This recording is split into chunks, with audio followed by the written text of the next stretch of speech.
Buenos días y bienvenidos a la época 6 del radar de SDG Group. Conmigo hoy, como siempre, tengo a Miguel Romero. Miguel, ¿qué tal? ¿Qué vida? Hola, buenos días, David. Me da muchas ganas de estar aquí y ver la época 6. Por esta edición de Navidad traemos una edición especial del radar donde el plato fuerte hablaremos de el informe de tendencias que hemos desarrollado en SDG Group, donde trataremos las 10 tendencias que vamos a creer que cambian el Data Analytics para 2026. Todas estas tendencias vienen de ideas de proyectos que hemos hecho con nuestros clientes, hablar con nuestros partners, los grandes hyperscalers, asistir a eventos de tecnología, nuestra intuición, nuestro conocimiento de años previos, qué patrones creemos que están viendo. Pero antes de entrar en este plato fuerte, queremos hacer, como en todas las ediciones, hablar de los futuros de esta Epoch 6, en la que, como gran novedad, hemos desplegado estos futuros en nuestra página web de SDG. Entonces ya se han acabado las slides y para que todo el mundo las pueda consumir, vamos a poder empezar a verlas desde la página web de SDG. Entonces, con eso, vamos a la página web de SDG, que está consumible para todos vosotros. Antes de empezar a hablar de cualquier futuro, volver a repasar la estructura de este radar. Tenemos 4 cuadrantes: el cuadrante de inteligencia artificial, el cuadrante de Data Technologies, el cuadrante de Data y Analytics Arquitectura y el cuadrante de Business y Other Trends. Como veis, este radar está hecho de 3 anillos. El anillo de fuera, que es el anillo que más impacto a largo plazo tiene, al anillo central, que es donde creemos que tiene un impacto más inmediato. Luego recordad que tenemos 4 tipos de futuros dentro de nuestro radar. Lo que llamamos trends, que son esos conceptos que cambian o hacen esa disrupción en los distintos modelos de negocio, especialmente la parte de Data Analytics. Tools, que son más centrados en tecnologías concretas que están relacionadas con esos mismos trends. Patrones, que tendríais en ese color morado. Y frameworks, que tendréis en un color más blanco. Luego tenemos cuatro tipos de símbolos. Cuadrado es que en esta época este futuro se ha mantenido en el mismo cuadrante, en el mismo anillo, y está durante 2 epochs. Las estrellas son esos futuros que han aparecido nuevos. Entonces aquí veréis varios de ellos y seguramente ya sabéis de lo que vamos a hablar el día de hoy. Y luego el triángulo hacia arriba o el triángulo abajo, que es si ese futuro a lo largo de las epochs ha ido subiendo o bajando de importancia. Luego tenéis las flechas que indican el impacto, o por así decirlo, la velocidad a la que se está moviendo en este radar. Y con eso vamos a dar paso al primero de los futuros y al cuadrante de Data y Arquitectura. Entonces, vamos a ir a hacer zoom en este radar, y el primer futuro que tenemos es el concepto de Hardware Awareness.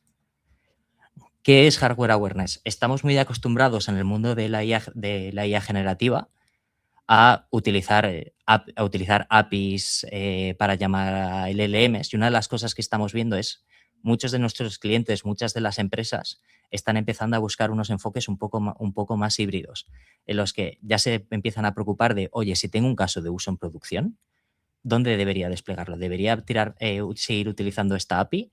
¿Debería empezar a tener esa consistencia tanto a nivel de costes como a nivel de rendimiento que muchas veces tengo si lo tengo aquí desplegado? Esta tendencia no es solo, oye, vamos a desplegar en el on-prem, que se la tenemos representado en otros futuros como Cloud Repatriation, sino el hecho de que poco a poco varias de las empresas del mundo se están dando cuenta de, otra vez, la importancia del hardware y que no todo es puramente serverless. Dado esta importancia, es por la razón por la que lo tenemos entre el anillo 2 y el anillo 1, pues algo que está creciendo muy rápidamente, pero no creemos que vaya a tener un impacto inmediato. La siguiente tendencia es lo que llamamos los Enterprise Ready Agents. Esta tendencia no es algo estrictamente nuevo, es algo que ya hablamos en la época anterior. Por hacer un repaso, una de las cosas que está pasando con la inclusión de la IA generativa y los agentes dentro del mundo Enterprise es que todos los equipos de arquitectura, seguridad, se están dando cuenta que esto ya no es un workflow más, es algo que está ahí vivo, que razona y que tiene acceso a varios de mis sistemas a través de todas esas tools. Entonces, todo eso necesita una serie de controles, no controles en el concepto del guardarraíl, que estamos más acostumbrados, sino necesitan un ID digital. Pues para los que estáis en España, un DNI, algo que les identifique, que les dé unos permisos dentro de esa corporación a qué pueden actuar y a qué no. Aquí en la última época contamos que el propio Azure, dentro de Azure AI Foundry, había incorporado que todos los agentes que se registren dentro del AI Foundry tenían un ID dentro de su Entra ID, dentro de su sistema de identificación, y ahora lo que estamos viendo es el resto de los hyperscalers a la zaga, especialmente aquí voy a mencionar a AWS en el reInvent, donde a través de Amazon Bedrock Agent Core ha conseguido que todos los agentes que se publiquen ahí tengan un acceso a unos roles como si usuarios se tratasen dentro de sus propios sistemas de AWS, en los que todos aquellos que trabajan en esos sistemas estamos más acostumbrados. Pasando rápidamente al siguiente cuadrante, en este caso nos vamos al cuadrante de data.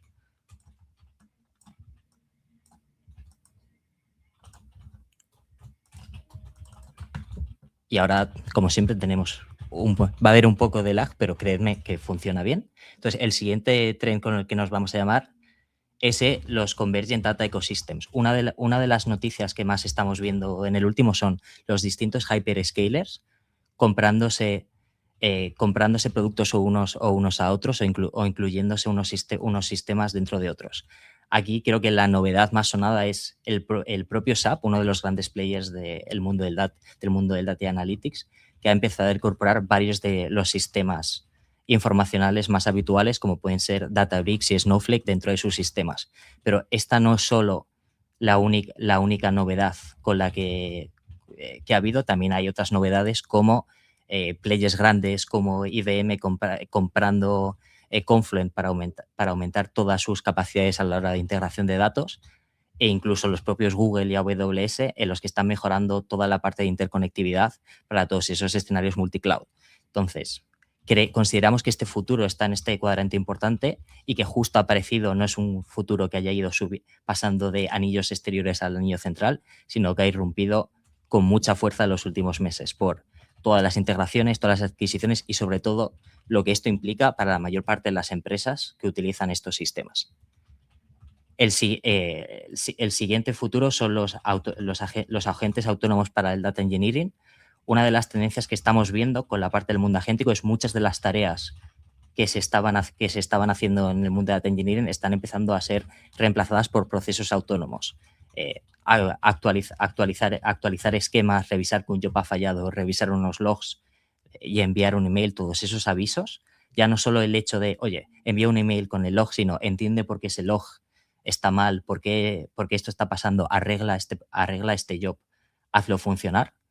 Es algo que se está empezando a automatizar y creemos que es una tendencia que ya habíamos presentado en el radar anterior, estaba en el anillo intermedio y en este ya ha subido al anillo principal. Porque creemos que todo ese rising de los propios agentes está subiendo poco a poco de importancia. Y con eso te doy paso, Miguel, a otro de los trends quizás más apasionantes, que es el Common Semantic Interchange. Gracias, David. La verdad que es apasionante poder seguir también las tendencias mediante la herramienta que hemos fabricado en la web de SDG, de navegar entre las épocas y las tendencias. Y os invito, mientras estamos conversando, a poder navegar como estamos navegando nosotros, que os facilitará las explicaciones. La tendencia de Common Semantic Interchange para nosotros es una tendencia importante. La realidad es que está existiendo un ejercicio importante en los que los diferentes fabricantes intentan converger en cómo definir una capa semántica, y a ese ejercicio, a esa unión, a esa organización se le llama Open Semantic Interchange. ¿De dónde viene esta organización? Pues ha sido publicada por dos entidades, ¿no? Por DBT, ¿no? Con su iniciativa de Metric Flow de definición de capa semántica, y en diferentes anuncios de la plataforma de Snowflake, que son un poco los que están empoderando esta iniciativa que se llama OSI, ¿no? Las comunicaciones que ha hecho Snowflake son interesantes porque han intentado unir a esta nueva definición, a esta organización, grandes nuevos fabricantes de gobierno de datos, de plataformas de datos, para que tengan la capacidad de integrarse con un idioma común de definición de capas semánticas, y también en las últimas publicaciones han logrado integrar a los fabricantes pues más conocidos de décadas en el sector de gobierno o de definición de capas semánticas, y todos os habéis una idea de cuáles son, a que se unan también a este proyecto. Esto significa que de alguna forma va a haber una única, o se está trabajando en que haya una única especificación de capa semántica, y esto va a facilitar sobre todo la interoperabilidad entre quizá herramientas, plataformas o entidades que definen, ¿no?, capas semánticas. Están convergiendo en que esa definición o metadefinición esté dentro de un fichero YAML. Esto es una cosa tecnológica que no viene casi a caso, ¿no?, pero sí que el hecho es que también lo están simplificando, ¿no?, lo máximo posible, y esto, ¿no?, siempre viene bien, ¿no?, que lo que se defina pues sea completo, pero también simple. De alguna forma, que exista una única forma, ¿no?, o que se intenten converger todos los fabricantes en que se puedan definir capas semánticas siguiendo un único estándar, va a facilitar pues la democratización, ¿no?, de los sistemas agénticos y la interoperabilidad entre herramientas, y que pues un LLM o un sistema de inteligencia artificial que se desarrolle en una corporación pues pueda, ¿no?, lanzar queries contra diferentes plataformas, entender y poder iterar en ese método de razonamiento de los LLMs siguiendo este tipo de estructuras. Estamos, creo que, en un momento pues de arranque de este convenio, pero bueno, tiene buena proyección. Para nosotros es desde luego una tendencia que forma parte del primer anillo. Es implantable a día de hoy, y de cierta manera creemos que urge. Impacto medio porque, desde luego, hay alternativas, ¿no?, de la de cada fabricante, ¿no? Cada fabricante tiene su capa semántica y lo que hay detrás de una capa semántica. Una capa semántica tiene que tener también una capacidad de proceso, ¿no?, detrás. Pero bueno, este patrón nuevo lo consideramos algo a seguir y a implementar. Entonces, con esto nos vamos a la siguiente tendencia, que en este caso es del cuadrante de inteligencia artificial, en la que nos vamos a la diferencia entre los modelos open source y los modelos closed source.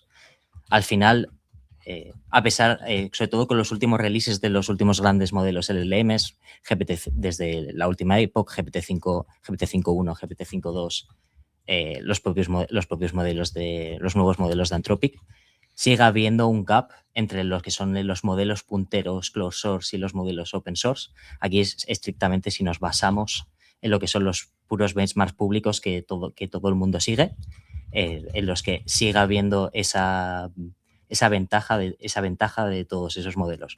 Por otra parte, en esta batalla del público versus cerrado, también tenemos, pues por ejemplo, al CEO de NVIDIA, Jensen Huang, haciendo un soporte estricto al modelo open source, intentando que todo el mundo lo siga así, y obviamente otros players como Facebook con sus modelos Llama, donde la mayor parte de sus modelos son estrictamente open source.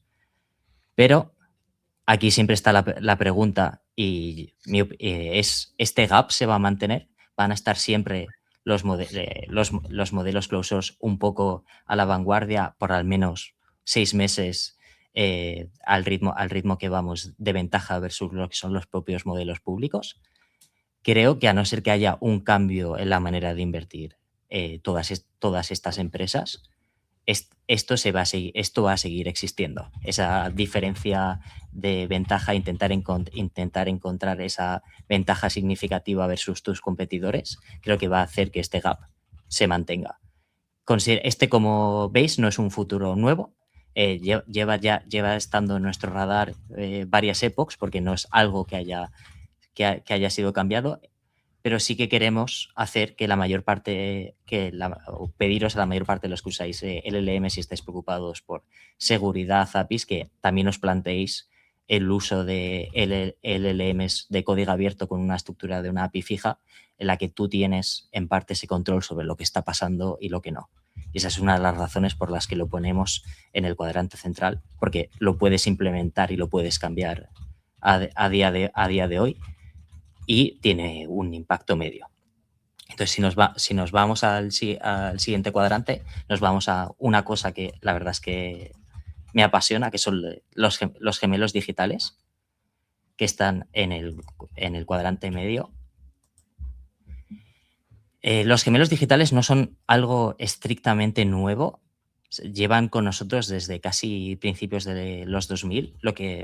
¿Por qué los sacamos a coalición a día de hoy? Es que todos los cambios en el mundo del hardware están habilitando ya no solo la integración de datos en esos gemelos digitales, sino te permiten hacer el rendering de toda la física, de lo que es la parte puramente de simulación física de todos esos sistemas. El uso de IA dentro de esos gemelos digitales para predecir directamente y que todos corran sobre el mismo sistema. También, en línea con el anterior tren, hay otro movimiento que se está dando en el mundo más open source, que es OpenUSD, o ese protocolo o ese lenguaje estándar para el desarrollo de todos estos gemelos digitales, que está siendo abandonado por la mayor parte de las compañías, y al contrario que en otros sistemas, no está habiendo muchos intentos de llevarlo puramente a que un software que solo sirva para ellos mismos, sino ese verdadero intento de que haya un lenguaje común para todos esos gemelos digitales. Y esta es una de las principales razones por las que aparece en nuestro radar. No creemos que los gemelos digitales vayan a generar un impacto, por lo menos a la mayor parte de las empresas que no son del mundo industrial a día de hoy, y por eso los tenemos en ese anillo intermedio.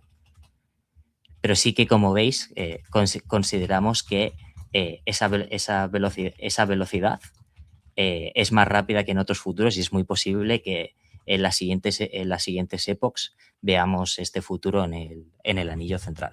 Y con eso damos paso al siguiente tren, que es el Agentic Economy. Sí, David, si te parece, voy a contar las dos siguientes tendencias de negocio y luego vamos a volver al cuadrante de ella, que creo que nos hemos soltado una, que es de software ingeniería agéntica, ¿vale? Sin problema. Entonces, acerca de Agent Economy, es un concepto que ha empezado a aparecer en papers, conferencias, clientes, consultoras, etcétera. Es como la evolución de la data economy, ¿no? El concepto de la economía ligada a los agentes. Se refiere a muchas cosas, es un término no cerrado, pero fundamentalmente se enfoca en el hecho de monetizar, ¿no? El hecho de la existencia de un agente. Y de un agente hay muchas formas de monetizarlo. Que dentro del propio agente, ¿no?, exista una pasarela de pago, cuando estamos hablando de agentes que están en el frontend del hecho de consumo, ¿no?, de productos, consumo digital. El hecho de monetizar una propia funcionalidad que implementes, que haga cualquier cosa, ya no de consumo de productos. Por ejemplo, yo qué sé, sumarizar sentencias legales y quieras monetizar ese microagente dentro de una plataforma de agentes. O el hecho de monetizar el poder compartir de creadores a consumidores, que existe esa plataforma de yo creo agentes y otros los utilizan y también pagan por ese agente que consumen, ¿no? El hecho de que exista una economía alrededor de los agentes como unidad es lo que se denomina en el ambiente, ¿no?, economía de agentes. El backbone del concepto de economía de agentes surgió cuando empezaron a despegarse conceptos o estándares como agente tu A2A o MCP, ¿no?, agente tu agente, o los diferentes protocolos de consumo de otras plataformas o de herramientas o de varias cosas desde agentes. Ahí comenzó el hecho de poder interconectarse, por lo tanto poder crear una economía de agentes. Y ha habido como dos hechos urgentes, ¿no?, que han acelerado esto. Acuerdos, ¿no?, de las grandes plataformas de agentes con con sitios o como compañías como Walmart o con pasarelas de código como pueden ser Stripe, facilitando de alguna manera el pago o facilitando de alguna manera la búsqueda de productos y el pago de esos productos. Pero también es verdad que estamos en un momento incipiente.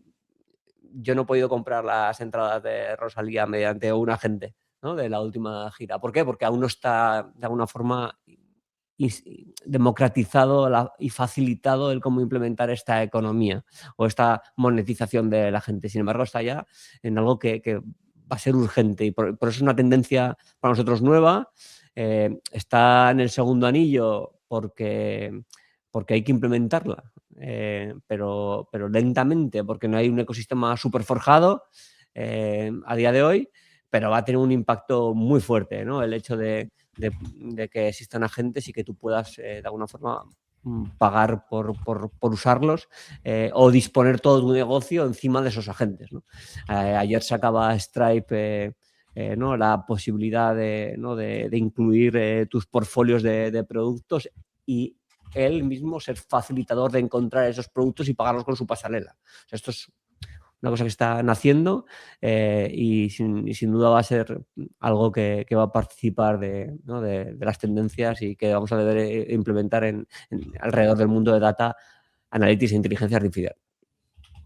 La siguiente tendencia, David, ligada a hiperautomatización, la hemos considerado que tiene que estar otra vez aquí. Yo creo que vamos a hablar de automatizar hasta que el mundo deje de ser tal y como lo conocemos. Yo creo que de los 30 años que llevo en la profesión, de alguna forma hemos estado intentando hiperautomatizar algo. ¿Qué pasa? Que el ambiente agéntico o la posibilidad que ha traído encima de la mesa la IA, pues lo que también ha traído es otra forma de abordar nueva este problema, huyendo, ¿no?, del hecho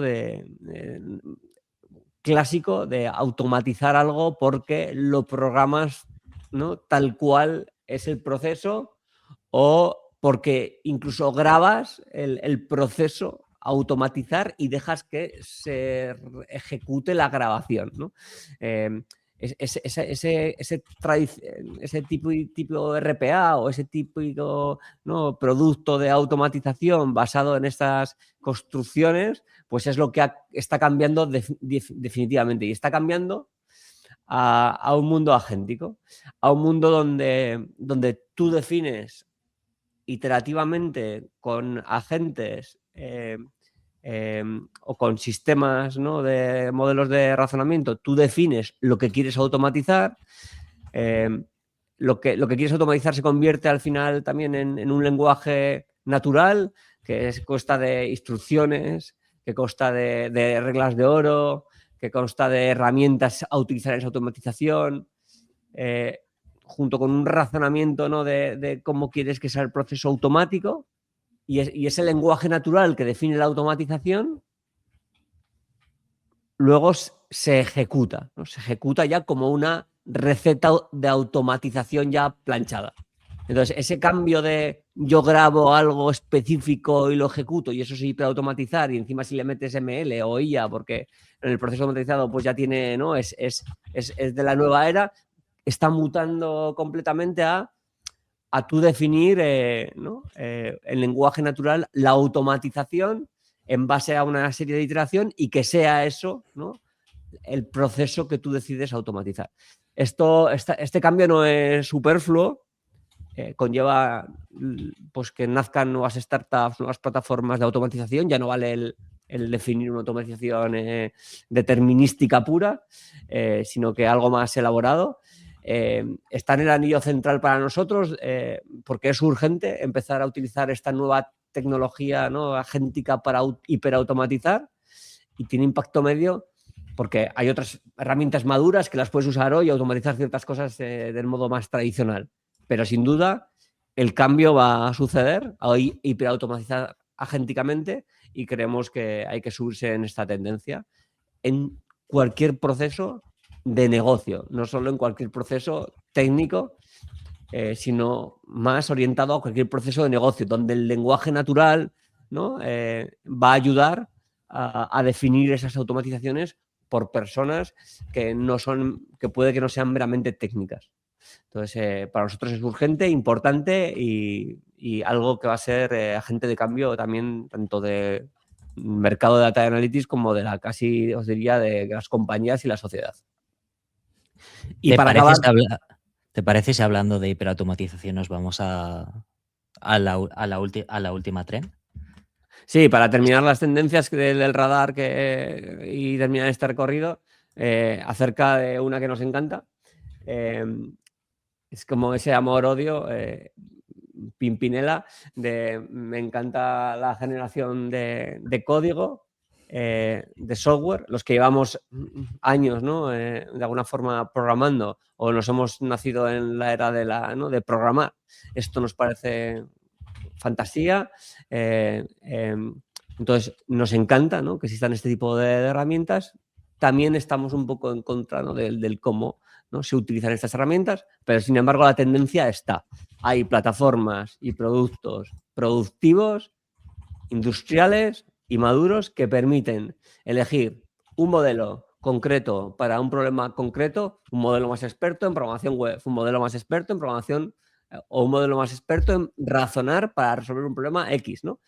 Existe ya esos productos y plataformas, esos IDEs integrados con esa capacidad de elegir un modelo y, ¿no?, con la capacidad ya de crear cosas, de componentes reutilizables para utilizar en la generación de lo que sea.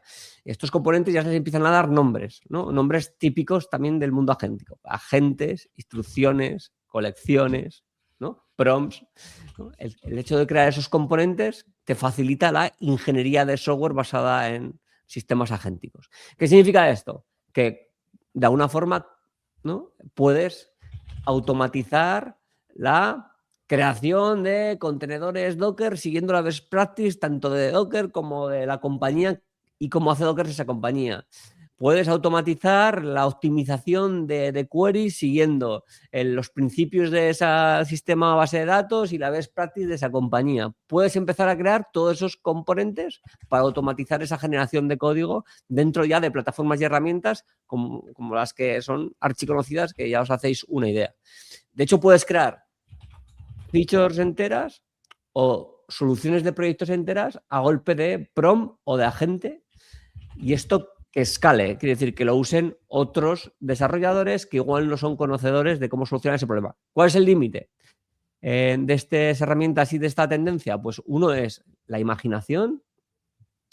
Sí, porque la imaginación es importante. Cuanto más contexto le des, cuanto más lo prepares, cuanto más vueltas le des, cuanto más compliques todo, más preciso va a ser.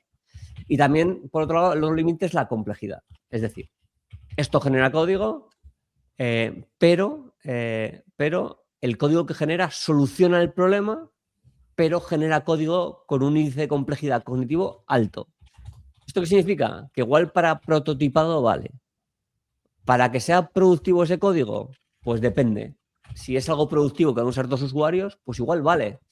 Pero si es algo productivo que van a usar cientos, miles de usuarios y hay que mimar el escalado, el performance, lo que sea, pues igual pues, esa complejidad que genera no vale si no creas agentes muy precisos de generación de código. Entonces, creemos que es una tendencia vital. Todo el mundo, ¿no?, debería subirse a esta tendencia, estar en nuestro primer anillo, impacto medio, bueno, impacto alto, porque no hay otras tecnologías semejantes que hagan esto y de implementación urgente, pero, ojo, carne de cañón de empezar a generar código que no sea perfecto o que tenga ciertos problemas de escalado, de mantenimiento, etcétera, etcétera, y haya que tratarlo con mimo. Entonces, esta tendencia vital y con cariño. Gracias, David. Y con esto hemos concluido este repaso rápido por el radar y vamos al plato fuerte del día. Como os comentaba al principio, nosotros anualmente, a través de los insights que sacamos de este radar, elaboramos un informe de tendencias donde tenemos que elegir entre las 10 tendencias que más creemos que van a impactar el Data y Analytics, y es algo que pues, enviamos a nuestros clientes, retransmitimos en vivo. Este informe fue sacado hace pues, prácticamente un poco menos de 30 días, pero esta es la primera vez y en primicia donde vamos a explicar con nuestras propias palabras qué significa cada una de estas tendencias. Simplemente por ahora la gente solo ha podido ver el contenido del informe, pero esta es la primera vez que vamos a contar con los speakers habituales donde nos cuenten las tendencias de cada una de sus ramas de expertise que creemos que más van a impactar. Esto además lo iremos publicando en varias ruedas de prensa por los distintos países en los que trabaja SDG Group y en los distintos streamings del radar que se harán en los distintos idiomas en cada uno de los países. Entonces, con esto lo que vamos a hacer es ir presentando a cada uno de los speakers que nos van a acompañar con las tendencias a lo largo del día de hoy. El primero es Jesús Vicente. Buenos días, David, Miguel, ¿qué tal? Jesús es responsable de la práctica internacional de IA en SDG Group y acompañándole tenemos a Roberto Font, responsable del equipo de arquitectura de IA. Muy buenos días a todos, ¿qué tal? Por seguir con la parte de IA, tenemos a Andrés Padrones, responsable del equipo de Data Science de IA y Country Manager en España. Hola, buenos días. Y por último, para acabar, no nos podemos olvidar de Carlos Acedo, responsable de la práctica de Data Technologies en SDG. Buenos días, gracias, David. Y con esto vamos a la estructura de estas tendencias lo vamos a recuperar en un formato que creemos que gustó mucho en la anterior edición, que es el en contra. El en contra no es una manera simplemente con la que tratar casi con poniéndole una pizca de sal a cada una de estas tendencias, pero no os preocupéis que las vamos a tratar con el máximo rigor. Entonces, aquí empezamos contra el primer en contra. Gracias, David. Pues recojo yo, si te parece, nuestro primer en contra de hoy es el prompt engineering, ¿vale? Estamos en contra del prompt engineering. Aquello de escribir instrucciones ultra detalladas para los LLMs, aquello de buscar el truco exacto que hace que se comporte como queremos, aquello que algún gurú nos vendió que iba a ser la profesión del futuro, pues justamente estamos en contra de los gurús y estamos en contra del prompt engineering, al menos como esa panacea, ¿no? que valga por sí misma. Prompt engineering, desde mi punto de vista, tenía sentido en un contexto específico, ¿no? En ese contexto en el que surge, donde por un lado teníamos LLM menos capaces que los que tenemos actualmente y en buena medida inestables, de modo que un pequeño cambio en el prompt podía cambiar completamente su comportamiento. De ahí que tuviera sentido, ¿no? Y fuera importante ajustar muy bien el prompt al mínimo detalle. Y por otro lado teníamos, o habitualmente, utilizamos la IA generativa para tareas atómicas, como lo que tenemos ahí en el ejemplo, ¿no? Generar el resumen de un documento. Pues es una tarea bien definida en la que tiene sentido explicar al LLM qué tiene que hacer, darle instrucciones, proporcionarle ejemplos de cómo queremos que sean esos resúmenes. Podemos decir que es posible generar un buen prompt de un generador de resúmenes. En cambio, la situación en la que vivimos hoy en día pues es algo diferente, ¿no? Hemos evolucionado desde ahí. Por un lado tenemos modelos más capaces, donde la diferencia ya no va a estar en usar una palabra u otra. Y por otro lado tenemos agentes que ejecutan tareas complejas, ¿no? Agentes que planifican a largo plazo, que interactúan con otros agentes, que llaman a herramientas. Y claro, para todo eso ya no hay un prompt, o al menos no un prompt estático, ¿no? Y es en este nuevo contexto donde surge la tendencia de 2026 que se esconde bajo este en contra y que es la que hemos llamado Context is King, de Evolution Beyond Prompt Engineering. Y esta evolución natural de Prompt Engineering es lo que se conoce como Context Engineering, que podríamos definir, ¿no? O alguien lo define como la ciencia y el arte de cómo darle a los agentes la información justa y necesaria para que sean capaces de llevar a cabo el siguiente paso, ¿no? En este flujo completo, en este plan a largo plazo. Donde antes teníamos un prompt estático, lo que ahora vamos a tener que hacer es construir de manera dinámica todo ese contexto, ¿no? Que va a incluir la memoria a largo plazo o el historial de conversación en la sesión activa, aquellos recuerdos de la memoria a largo plazo que son relevantes para lo que tenemos que hacer ahora información que recojamos a través de búsqueda semántica o de fuentes de datos estructurados, las herramientas que la gente tiene a su disposición y que puedan ser relevantes, ontologías de negocio, que luego Carlos y Miguel nos hablarán de esto. Como digo, toda esa información que le va a dar a la gente lo que necesita para dar ese siguiente paso en el proceso que está llevando a cabo, ¿no? Y todo esto, por supuesto, sin pasarnos, ¿no? Porque si el contexto es demasiado grande, nos van a poder aparecer problemas como corrupciones o colisiones.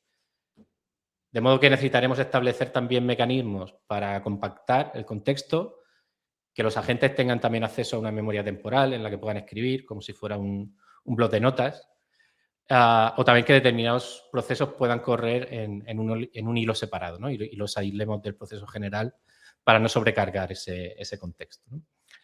De modo que, como vemos, si el prompt engineering era algo eminentemente metodológico, ¿no? Cómo construir un buen prompt, el context engineering, en cambio, es algo mucho más ligado a la visión de plataforma de la que hemos hablado otras veces, ¿no? Esa Agentic AI Platform, de la que hemos venido hablando en sesiones anteriores y seguro seguiremos, es la plataforma que nos va a dar todos esos mecanismos técnicos y los diferentes componentes a los que los agentes se van a tener que conectar para conformar ese contexto, ¿no? Como decíamos, memoria, fuentes de datos, y la que nos va a dar esa perspectiva y las herramientas, como digo, para llevar a cabo ese context engineering, ¿no? Que es la evolución natural del prompt engineering, ¿no? Y digo que sí, obviamente, estamos a favor. Y nada más por mi parte. Con esto me gustaría dar paso al siguiente en contra de hoy, que es nada más y nada menos que el mito de la caverna del Data Scientist. Así que cuando quieras, Andrés, cuéntanos qué es eso. Muchas gracias, Roberto. Pues nuestro siguiente en contra, al que hemos denominado el mito de la caverna de los Data Scientists, tiene que ver con el inmovilismo que vemos muchas veces en los perfiles de ciencia de datos frente a la adopción de nuevas tecnologías que pueden automatizar gran parte del trabajo que se realiza hoy en día.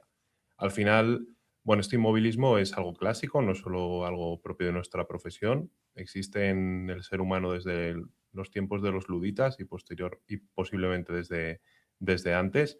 Y bueno, pues tiene que ver con miedo a perder nuestra relevancia dentro de las labores que realizamos. Sin embargo, lo que es la tendencia de los modelos fundacionales probablemente es algo que sea bastante disruptivo a futuro. En mi opinión, tiene que ver con la problemática del AutoML, que es algo que lleva mucho tiempo intentando resolverse. Cómo podemos ser capaces de construir modelos de Machine Learning de manera prácticamente automática. Y creo que los modelos fundacionales consiguen dar un paso bastante importante en este sentido. Si bien es cierto que no es algo totalmente automático, pues especialmente la parte de Feature Engineering hace falta cierta intervención humana a día de hoy, pero sí consiguen dar un paso muy importante en este sentido. Además de eso, creo que presentan otro tipo de ventajas que son muy importantes. La primera es una ventaja clara de escalabilidad, mucho más fácil implementar y además también con esto conseguimos reducir mucho todo lo que son las barreras de entrada a este tipo de soluciones. Pensemos que hasta ahora, pues muchos casos de uso que igual no era rentable la inversión que había que hacer en el desarrollar una solución de ML, con este tipo de soluciones se pueden volver muy accesibles y por lo tanto pues ser mucho más adoptadas en la industria. Y además particularmente pienso que los modelos fundacionales pueden ser soluciones mucho más robustas, porque yo veo una ventaja clara en el hecho de que no solo estén entrenados con tus datos, sino que estén entrenados con muchos datos externos de los cuales tú no tienes información, ¿no? Por lo tanto, pueden ser mucho más robustos a detectar ciertas casuísticas.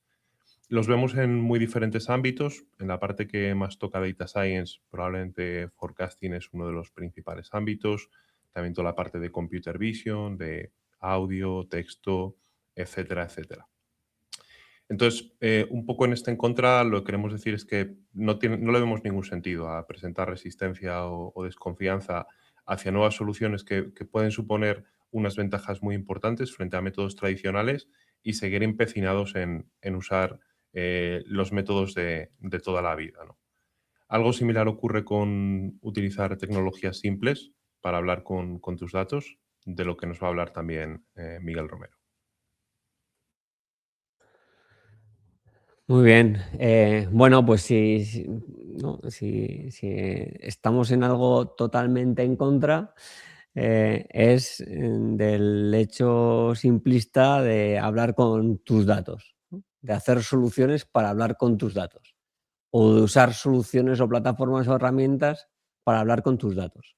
Yo realmente cuando oigo esto a una organización diciendo, no te preocupes, yo tengo la plataforma, yo tengo esta herramienta, yo pago esta suscripción y hago self-service, le subo mis ficheros y hablo con mis datos, ¿no? A mí se me encienden todas las alarmas, ¿no? De que así a la ligera hables con tus datos y encima tomes decisiones, ¿no? Porque te imaginas, ¿no? El hecho de tomar decisiones con lo que dicen tus datos. Porque, ¿no?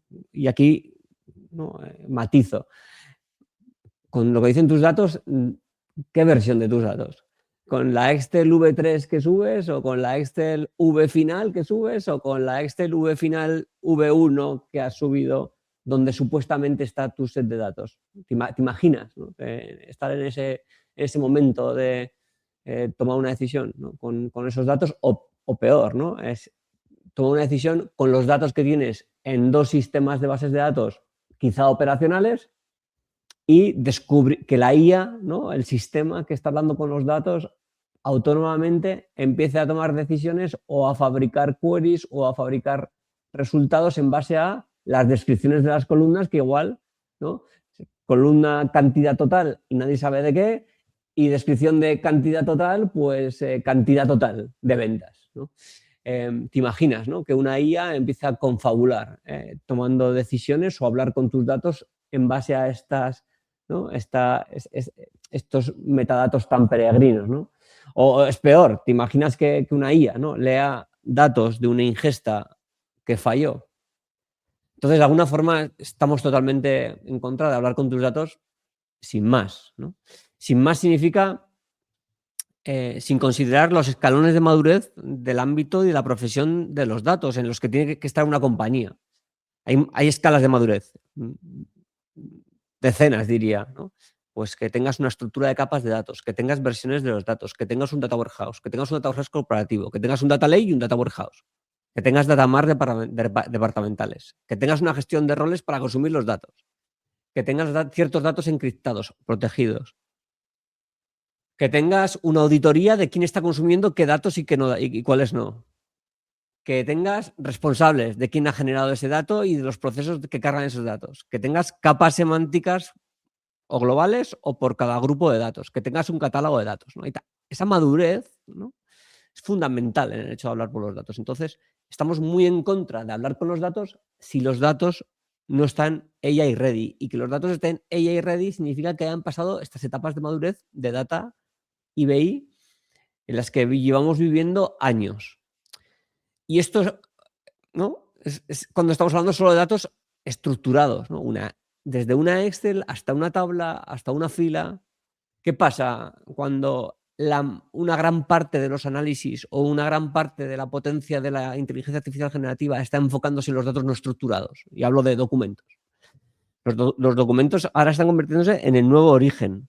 Los audios, los documentos, los vídeos. Y esos orígenes es que no están gobernados absolutamente nada normalmente. Si el dato estructurado está justito en la mayoría de las organizaciones o avanzado en algunas, en términos de madurez, ¿te imaginas cómo está el gobierno de lo desestructurado?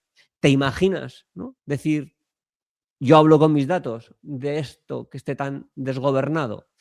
La verdad que es difícil pensar siquiera, ¿no? Que una web tenga un chatbot público que responda a ciertas preguntas con datos desestructurados que vienen de un documento PDF que es FAQ versión 1 de clientes, ¿no?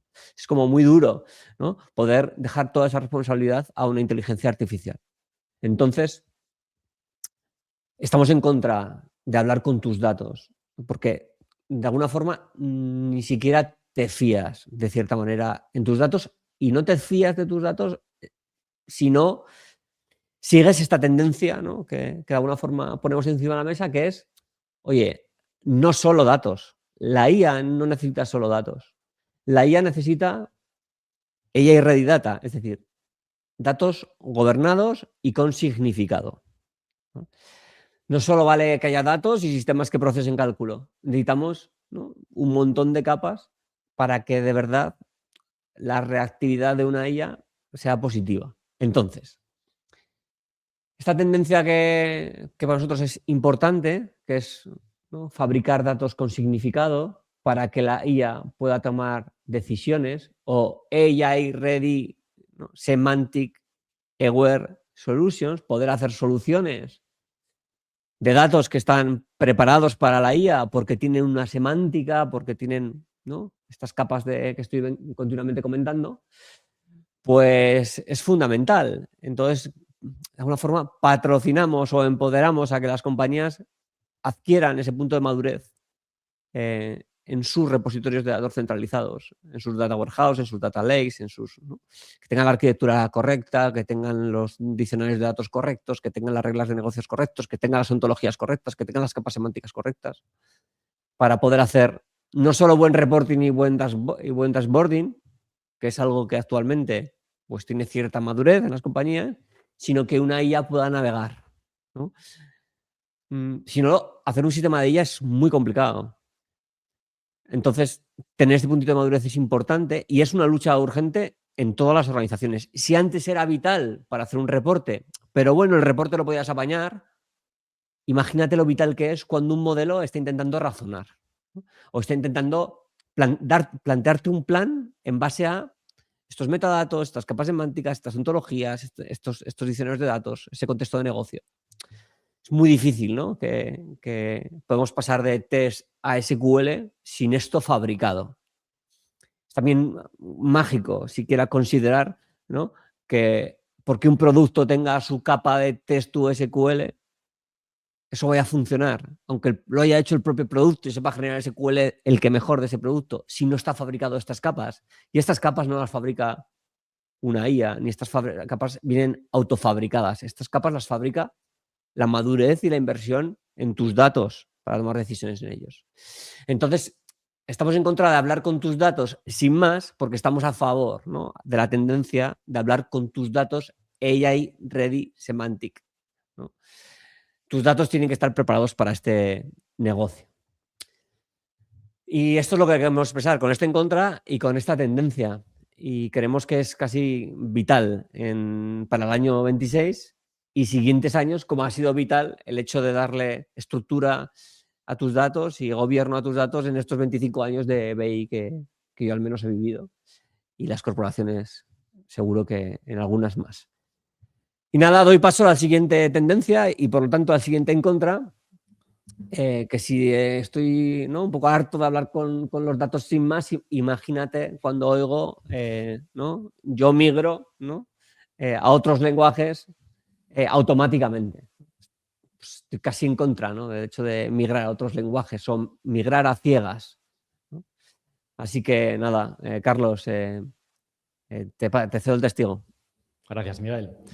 Pues sí, estamos completamente en contra, ¿no?, de esos proyectos que se venden como transformación, pero que en realidad son solo mudanzas de una infraestructura a otra, ¿no? Estamos en contra del concepto de las migraciones de bajo valor añadido, donde una empresa invierte millones y años de esfuerzo solo para mover casos de uso de una plataforma a otra, con la esperanza de que la nueva plataforma solucione de alguna manera, ¿no?, mágica los problemas que se arrastran de tiempo atrás. Estamos en contra porque históricamente migrar ha significado congelar la evolución de los sistemas de datos y el aporte de valor a negocio durante meses para dedicar recursos a traducir código línea por línea, a pelearse con sistemas heredados que nadie entiende ya y a asumir un riesgo técnico altísimo. Si al final del proyecto tienes los mismos procesos ineficientes y la misma deuda técnica, solo que alojada, ¿no?, en otra plataforma más moderna, pues no has transformado nada, ¿no? Has cambiado el problema de sitio. De lo que sí que estamos a favor, y es la tendencia que queremos comentar, es de enfocar las migraciones como una oportunidad más amplia y una ventaja estratégica. ¿Qué es lo que ha cambiado? Pues bueno, en gran medida, ¿no?, y como en tantas cosas, el estado del arte de la inteligencia artificial y de las aplicaciones agénticas. La tendencia que identificamos es el uso de la IA no como una herramienta más, sino como el socio estratégico del proceso. Lo que estamos viendo para el próximo año es que la migración va a dejar de ser un problema técnico de fontanería para convertirse en el momento exacto donde la empresa rediseña su futuro. Por ejemplo, hasta hace poco, ¿no? Entender un sistema legacy con miles de líneas de código escritas hace 15 años requería hacer arqueología informática manual, ¿no? Y hoy podemos utilizar herramientas impulsadas por inteligencia artificial que son capaces de leer y entender ese código a escala masiva y en minutos, ¿no? Para poder migrarlo de una manera mucho más eficiente. Pero ojo, ¿no? Las herramientas estas no solo traducen el código o no solo deberían traducir el código. La tendencia es que la inteligencia artificial entienda la lógica de negocio que está atrapada en ese código. Esto es importante. Que identifique qué procesos son redundantes o están en desuso, que detecte ineficiencias que llevamos años arrastrando, ¿no? Y que proponga arquitecturas optimizadas para el entorno de destino. Esto, evidentemente, transforma por completo el proyecto de migración. Ya no mueves deuda técnica, sino que mueves valor de negocio, ¿no? Pasamos de un enfoque de coste y riesgo a uno de oportunidad y limpieza, ¿no? Limpieza por una parte de deuda técnica y por otra oportunidad de optimización y aprovechamiento de las capacidades nativas propias de las plataformas modernas de destino, ¿no? La migración se convierte en la excusa perfecta para hacer la reingeniería fina que humanamente pues, era imposible de abordar, ¿no? Por una mera cuestión de eficiencia de costes en un proyecto de migración tradicional, ¿no? En conclusión, tenemos muy claro que en 2026 vamos a ver el punto de inflexión en materia de migraciones. Las ventajas de apalancarse en la IA para conseguir un valor añadido estratégico diferencial son tan evidentes que sencillamente las compañías no pueden permitirse ignorarlas. Y si estamos en contra de migraciones de bajo valor añadido, ni os imagináis cuánto estamos en contra de programar pipelines manualmente, ¿no, Miguel? Bueno, estamos tan en contra que no lo voy a contar yo solo, sino que lo vamos a contar entre tú y yo, Carlos. Bueno, estamos en contra totalmente de lo que hemos vivido durante eras de programar pipelines de datos repetitivos e insustanciales sin estar fundamentados en metadatos y lo agéntico. Estamos en contra de programar pipelines de datos. Casi te diría que estamos en contra casi de programar a veces. Por explicarme en profundidad, ¿no? Imaginaros la situación que se ha dado tantas veces de tengo que ingestar 100 tablas que vienen de 5 orígenes diferentes, que tienen diferentes lenguajes de consumo y que obviamente tienen diferentes columnas y diferentes tipos de datos, y los tipos de datos no encajan encima con el tipo de dato de destino. Imagínate esa complejidad. Imagínate encima que tienes no solo un tipo de delta, ¿no? Que tienes 10 tipos de delta. Cargar el día anterior, cargar el día anterior menos 2, cargar el mes anterior, cargar el día anterior, pero tienes que borrar y merger, cargar en este caso la foto entera y mantener 10 fotos. ¿No? Imaginaros esa complejidad, ¿no? 100 tablas, toda esta complejidad, encima 20.000 tipos de delta. Tener que desarrollar esto son millones o cientos de miles de líneas de código y encima se le ha llamado tener un motor de ingesta, ¿no? Porque o tenías una plataforma en la que escribías todo esto low code o no, o visual, o porque lo programabas a mano, o porque de alguna manera decías que tu motor pues cambiaba de tabla automáticamente porque las tablas estaban en un parámetro que era una Excel, ¿no? Imaginaos este tipo de sistemas, este tipo de pipelines escritos a mano. Imagínate encima cuando te dicen vamos a migrarlo a otra tecnología.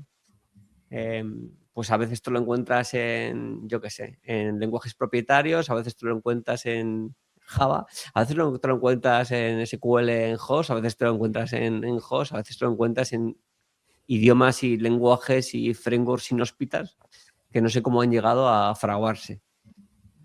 Entonces, todo esto que me estoy imaginando no es que me lo imagine, sino que es que encima lo hemos vivido.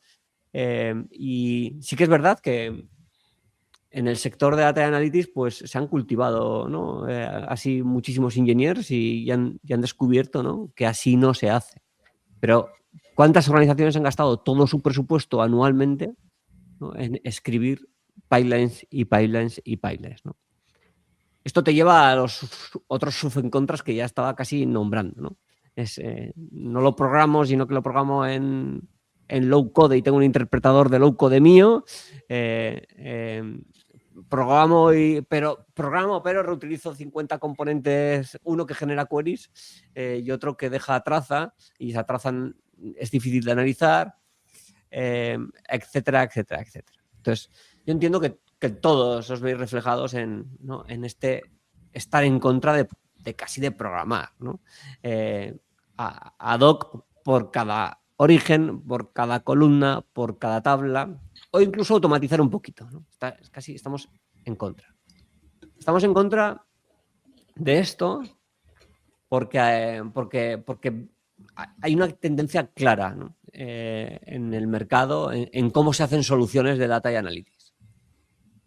Hace un año tenía un nombre que se llamaba en SDG, al menos, DataOS, ¿no? Crear un Data Operating System. Sí que de alguna forma estaba muy orientado al dato desestructurado, esa tendencia. Y ahora viene el mundo, como hemos comentado en otras tendencias, también desestructurado, porque el mundo del análisis con IA, ¿no? Te facilita el análisis desestructurado y por lo tanto puedes ingestar esos datos desestructurados. Entonces, este año esta tendencia evoluciona por muchas cosas. Le hemos decidido llamar Metadata Operating Systems desde muchas perspectivas, ¿no? De la activación por metadatos, desde la consideración de la ingesta, ¿no? Basada en estos principios, no solo de datos estructurados, sino también de datos desestructurados, y también desde la consideración de lo agéntico.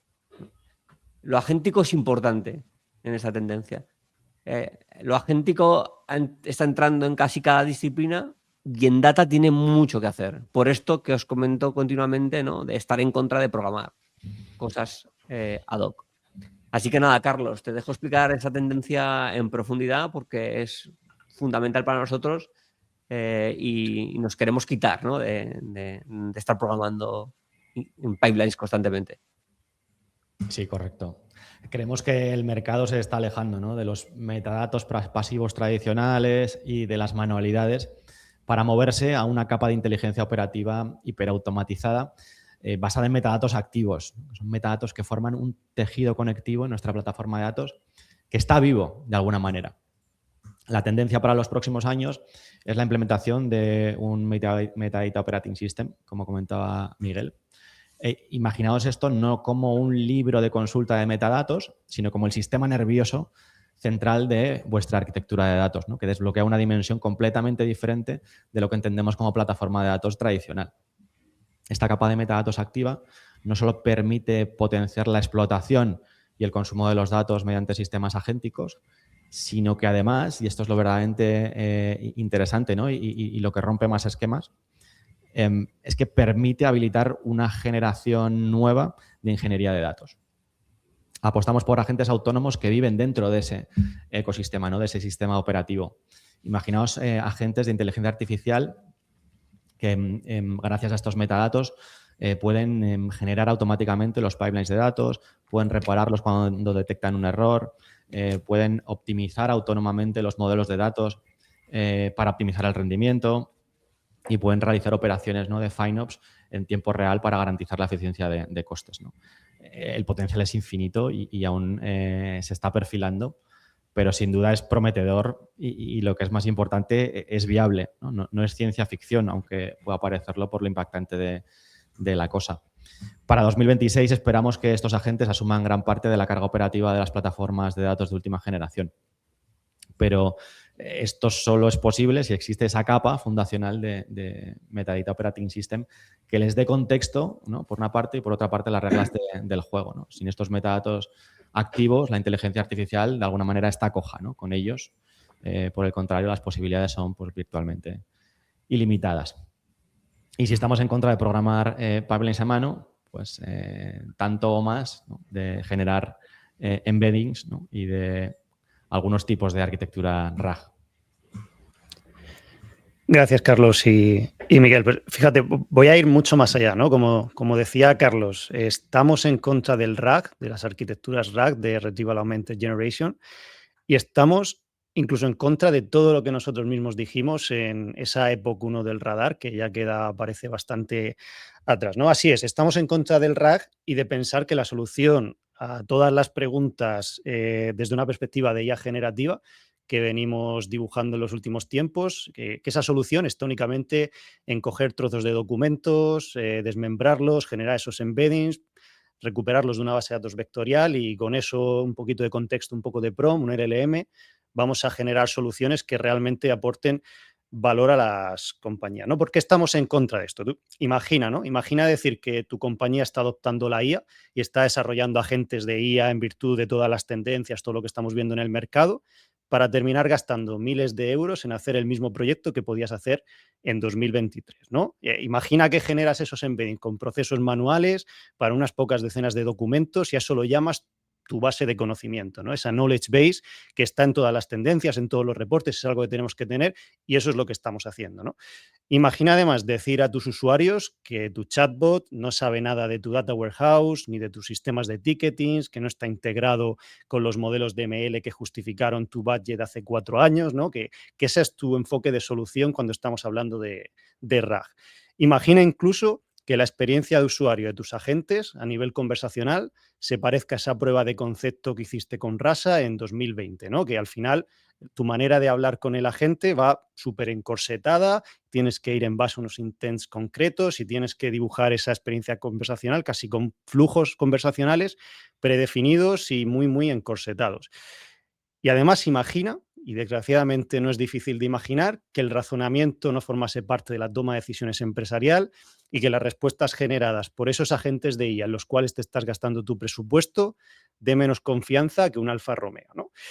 Entonces, ¿la realidad cuál es? Como hemos ido viendo a lo largo de este año, una de las grandes tendencias es lo agentic, que es una de las palabras, ¿no?, que más han resonado durante este 2025, pero bajo este término pues, se encuentran conceptos como razonamiento, como el uso de herramientas, como estrategias avanzadas de retrieval, ¿no? En perspectiva, todo esto es lo que en nuestro informe de tendencias estamos recogiendo bajo el nombre de Answer Engines, ¿no? ¿Qué queremos decir con esto y cuál es la tendencia por la cual estamos en contra del RAG y lo que propulsamos es otro tipo de enfoques y arquitecturas, ¿no?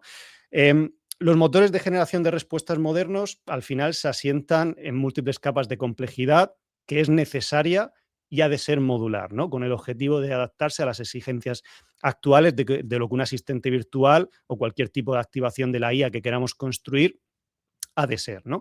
En esta tendencia estamos hablando de entender, por ejemplo, que el procesamiento documental es una iniciativa transformacional, que las estrategias de chunking y elección del modelo de embedding más apropiado en cada caso son aspectos profundamente relevantes, ¿no?, de la construcción de estas soluciones. Hablamos también de asumir que, por ejemplo, el hybrid RAG o el graph RAG o los mecanismos de re-ranking no son caprichos ni buzzwords, sino que son necesidades esenciales para la generación de un contexto altamente relevante cuando estamos haciendo, ¿no?, generación de respuestas o cualquier otro tipo de automatización que requiere interacción con una base de conocimiento. Hablamos, por supuesto, de que toda la inversión en la adopción de MCP como protocolo de facto para la exposición y consumo de herramientas y servicios por parte de los agentes de IA es una inversión que si no hiciste ayer tendrías que estar haciendo hoy.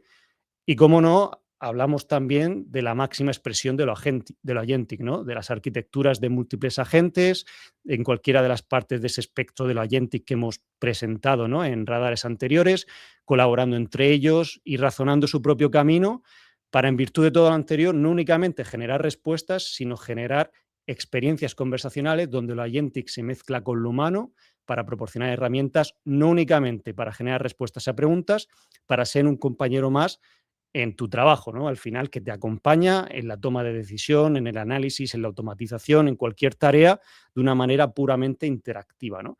En definitiva, yo creo que si hace un par de años hablábamos de ese chatbot que respondía a preguntas en base a los manuales internos de tu compañía, como lo ultimísimo que estábamos haciendo, como la principal iniciativa de aplicación de la IA que hacíamos en nuestra compañía, Ahora hablamos de la fundación de plataformas de agentes que sean capaces de albergar múltiples instanciaciones de lo agentic, es decir, dentro de ese espectro que puedan albergar desde las soluciones más guiadas hasta las puramente idealistas, no bajo ese paradigma de la reflexión. Hablamos desde luego de la construcción de esas bases de conocimiento distribuidas bajo diversas formas, ¿no? Como bases de datos vectoriales, grafos de conocimiento, dato tabular estructurado, capas semánticas, ontologías de negocio, todos esos conceptos que estamos tratando, que no son excluyentes y que cada uno de ellos viene a resolver múltiples caminos, ¿no? A la hora de recuperar información para dotar de contexto a la generación de respuestas. Hablamos también, evidentemente, del desarrollo de componentes altamente desacoplados, pero cohesivos para resolver aspectos como ese retrieval, la moderación en las interfaces conversacionales o el multilingüaje, y todo un ecosistema de herramientas e integraciones a disposición de estas soluciones que, en perspectiva, hagan de este 2026 el año en el cual la IA sea realmente un aspecto integral en toda organización, que no se nos caiga la cara de vergüenza cuando dijimos que nuestra estrategia para la IA era la implementación de un Streamlit con un Pinecone en un contenedor, ¿no? Al final es lo que propulsamos con esta tendencia. Y cuando todo esto lo hayamos asumido, entonces tendremos que empezar a reflexionar acerca de cómo vamos a gobernar todo esto, ¿no? Y ahí salto al siguiente punto, y es que si estábamos en contra del RAG de 2022, creo que odiamos profundamente los conceptos de Feature Store, de Model Store y todos esos stores tan de 2020 que se quedaron anclados en una época en la cual nuestra máxima preocupación en el mundo MLOps era el data drift y el reentrenamiento de los modelos, ¿no? Yo creo que desde SDG durante mucho tiempo hemos puesto un especial foco en ayudar a las compañías a sentar las bases para un correcto gobierno y observabilidad de las soluciones de analítica avanzada y machine learning. Hemos implementado Feature Store como ese lugar donde albergar, estructurar, historificar y gobernar todas las variables utilizadas para el entrenamiento y la inferencia de los modelos de ML. Hemos integrado y extendido Model Stores con tecnologías como Neptune, como MLflow, como ese componente donde almacenar, documentar, historificar y exponer los modelos en sí mismo, junto con toda su hiperparametrización y las métricas de evaluación. Y hemos propulsado también la adopción de los Evaluation Store como ese lugar donde monitorizar y alertar toda la explotación de dichos modelos una vez que su consumo estaba plenamente integrado en la operativa de las compañías.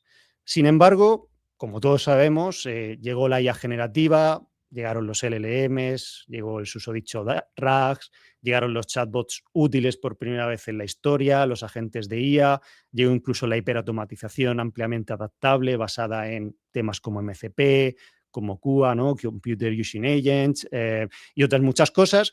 Y con todo ello, desgraciadamente, pues esas arquitecturas de gobernanza y observabilidad quedaron obsoletas, ¿no? Como decía Roy en Blade Runner, todos esos momentos se perderán en el tiempo, igual que lágrimas en la lluvia, pero, sin embargo, y por suerte, yo creo que no ha llegado la hora de morir, porque una de las principales tendencias para 2026 va a ser el nuevo renacer de la gobernanza operacional a través de los nuevos paradigmas para la observabilidad de la IA.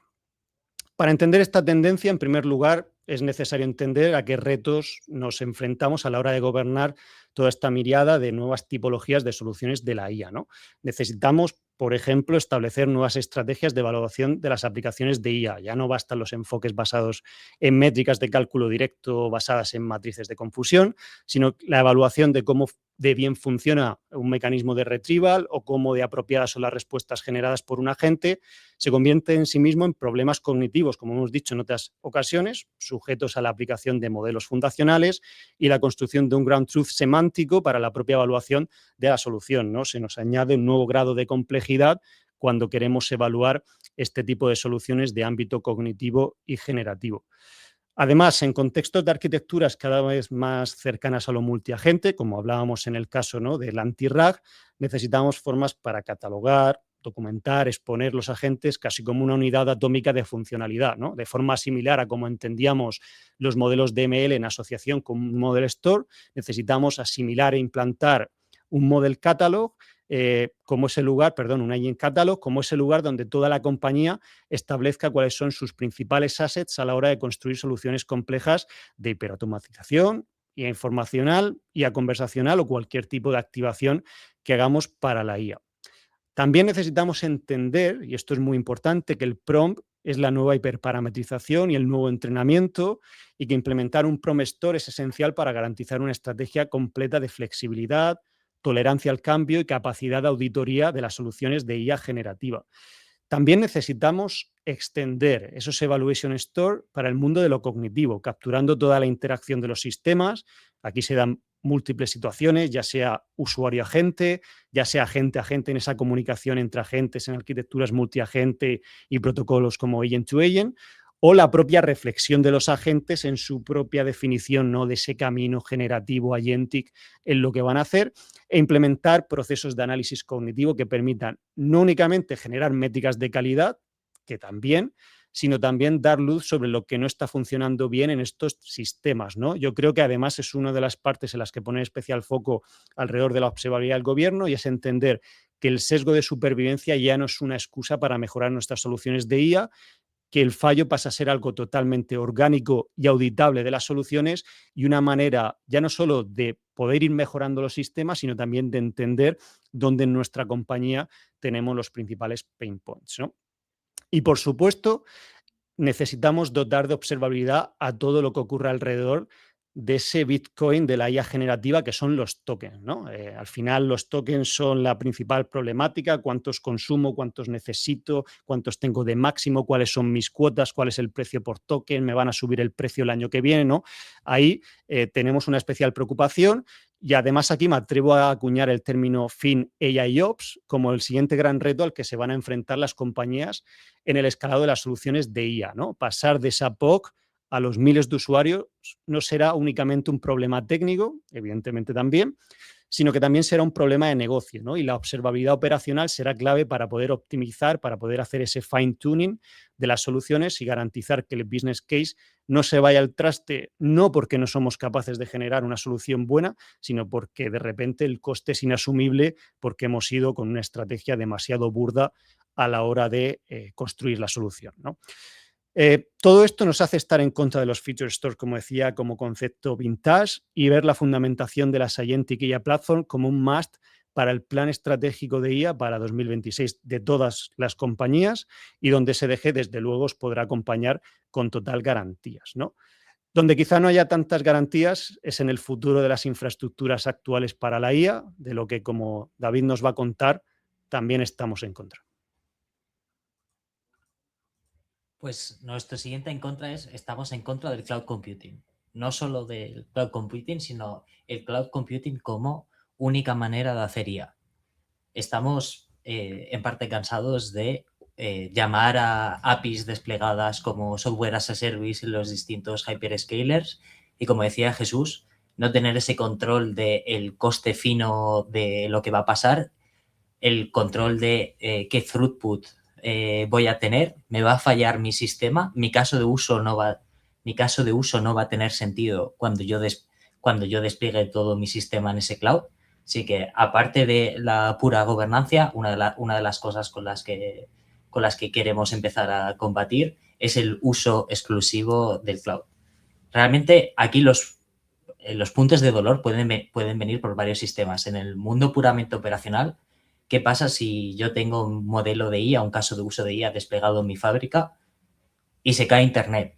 Eso ya no es una cuestión del SLA de los hyperscalers, que es lo suficientemente alto para asegurarte que nada de eso va a pasar.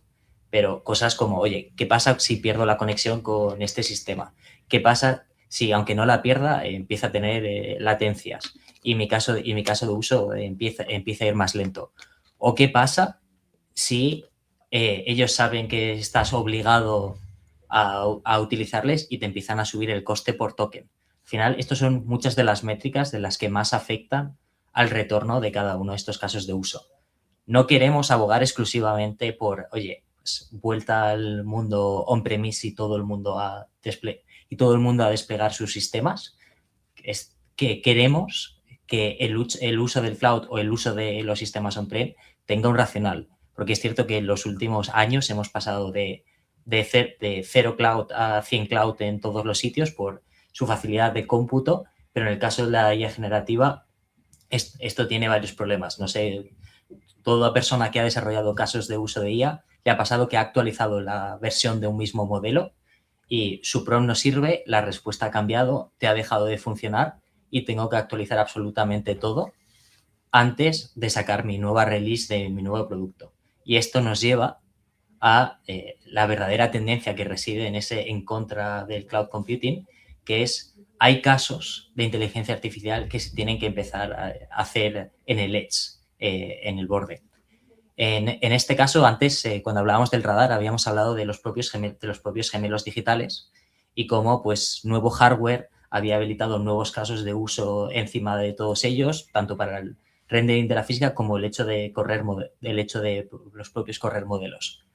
Aquí, todos estos dispositivos que te permiten tener tanto tu GPU como tu CPU en un sitio pequeño donde no necesito un rack, toda la infraestructura de cableado, todo ese coste que requería anteriormente tener pues, mi CPD con mis GPUs que tengo que ir actualizando cada 2 años para tener que correr los nuevos modelos fundacionales, sino hay casos de uso que tienen que correr en ese mundo más físico, donde consideramos que el sistema más fácil donde pueden correr es en esos dispositivos dentro de mi propia fábrica, de mi propio sistema, de mi propio cajero de supermercado. Y esto es, hasta hace nada, algo que era casi imposible a nivel físico. Es decir, esas primeras LLMs no había un sitio donde, pues oye, poder correrlas casi en mi iPhone.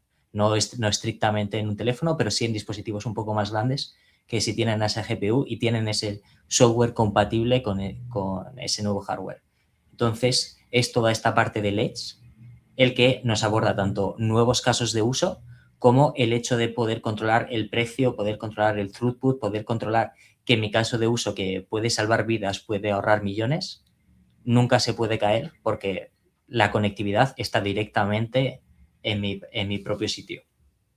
Todos estos casos de uso tienen una tendencia central que son casos de uso muy aplicados a una industria en concreto.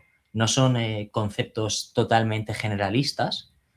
Y entonces esto nos lleva a nuestro siguiente en contra. Estamos en contra de las cosas generalistas que no responden a una duda concreta de negocio.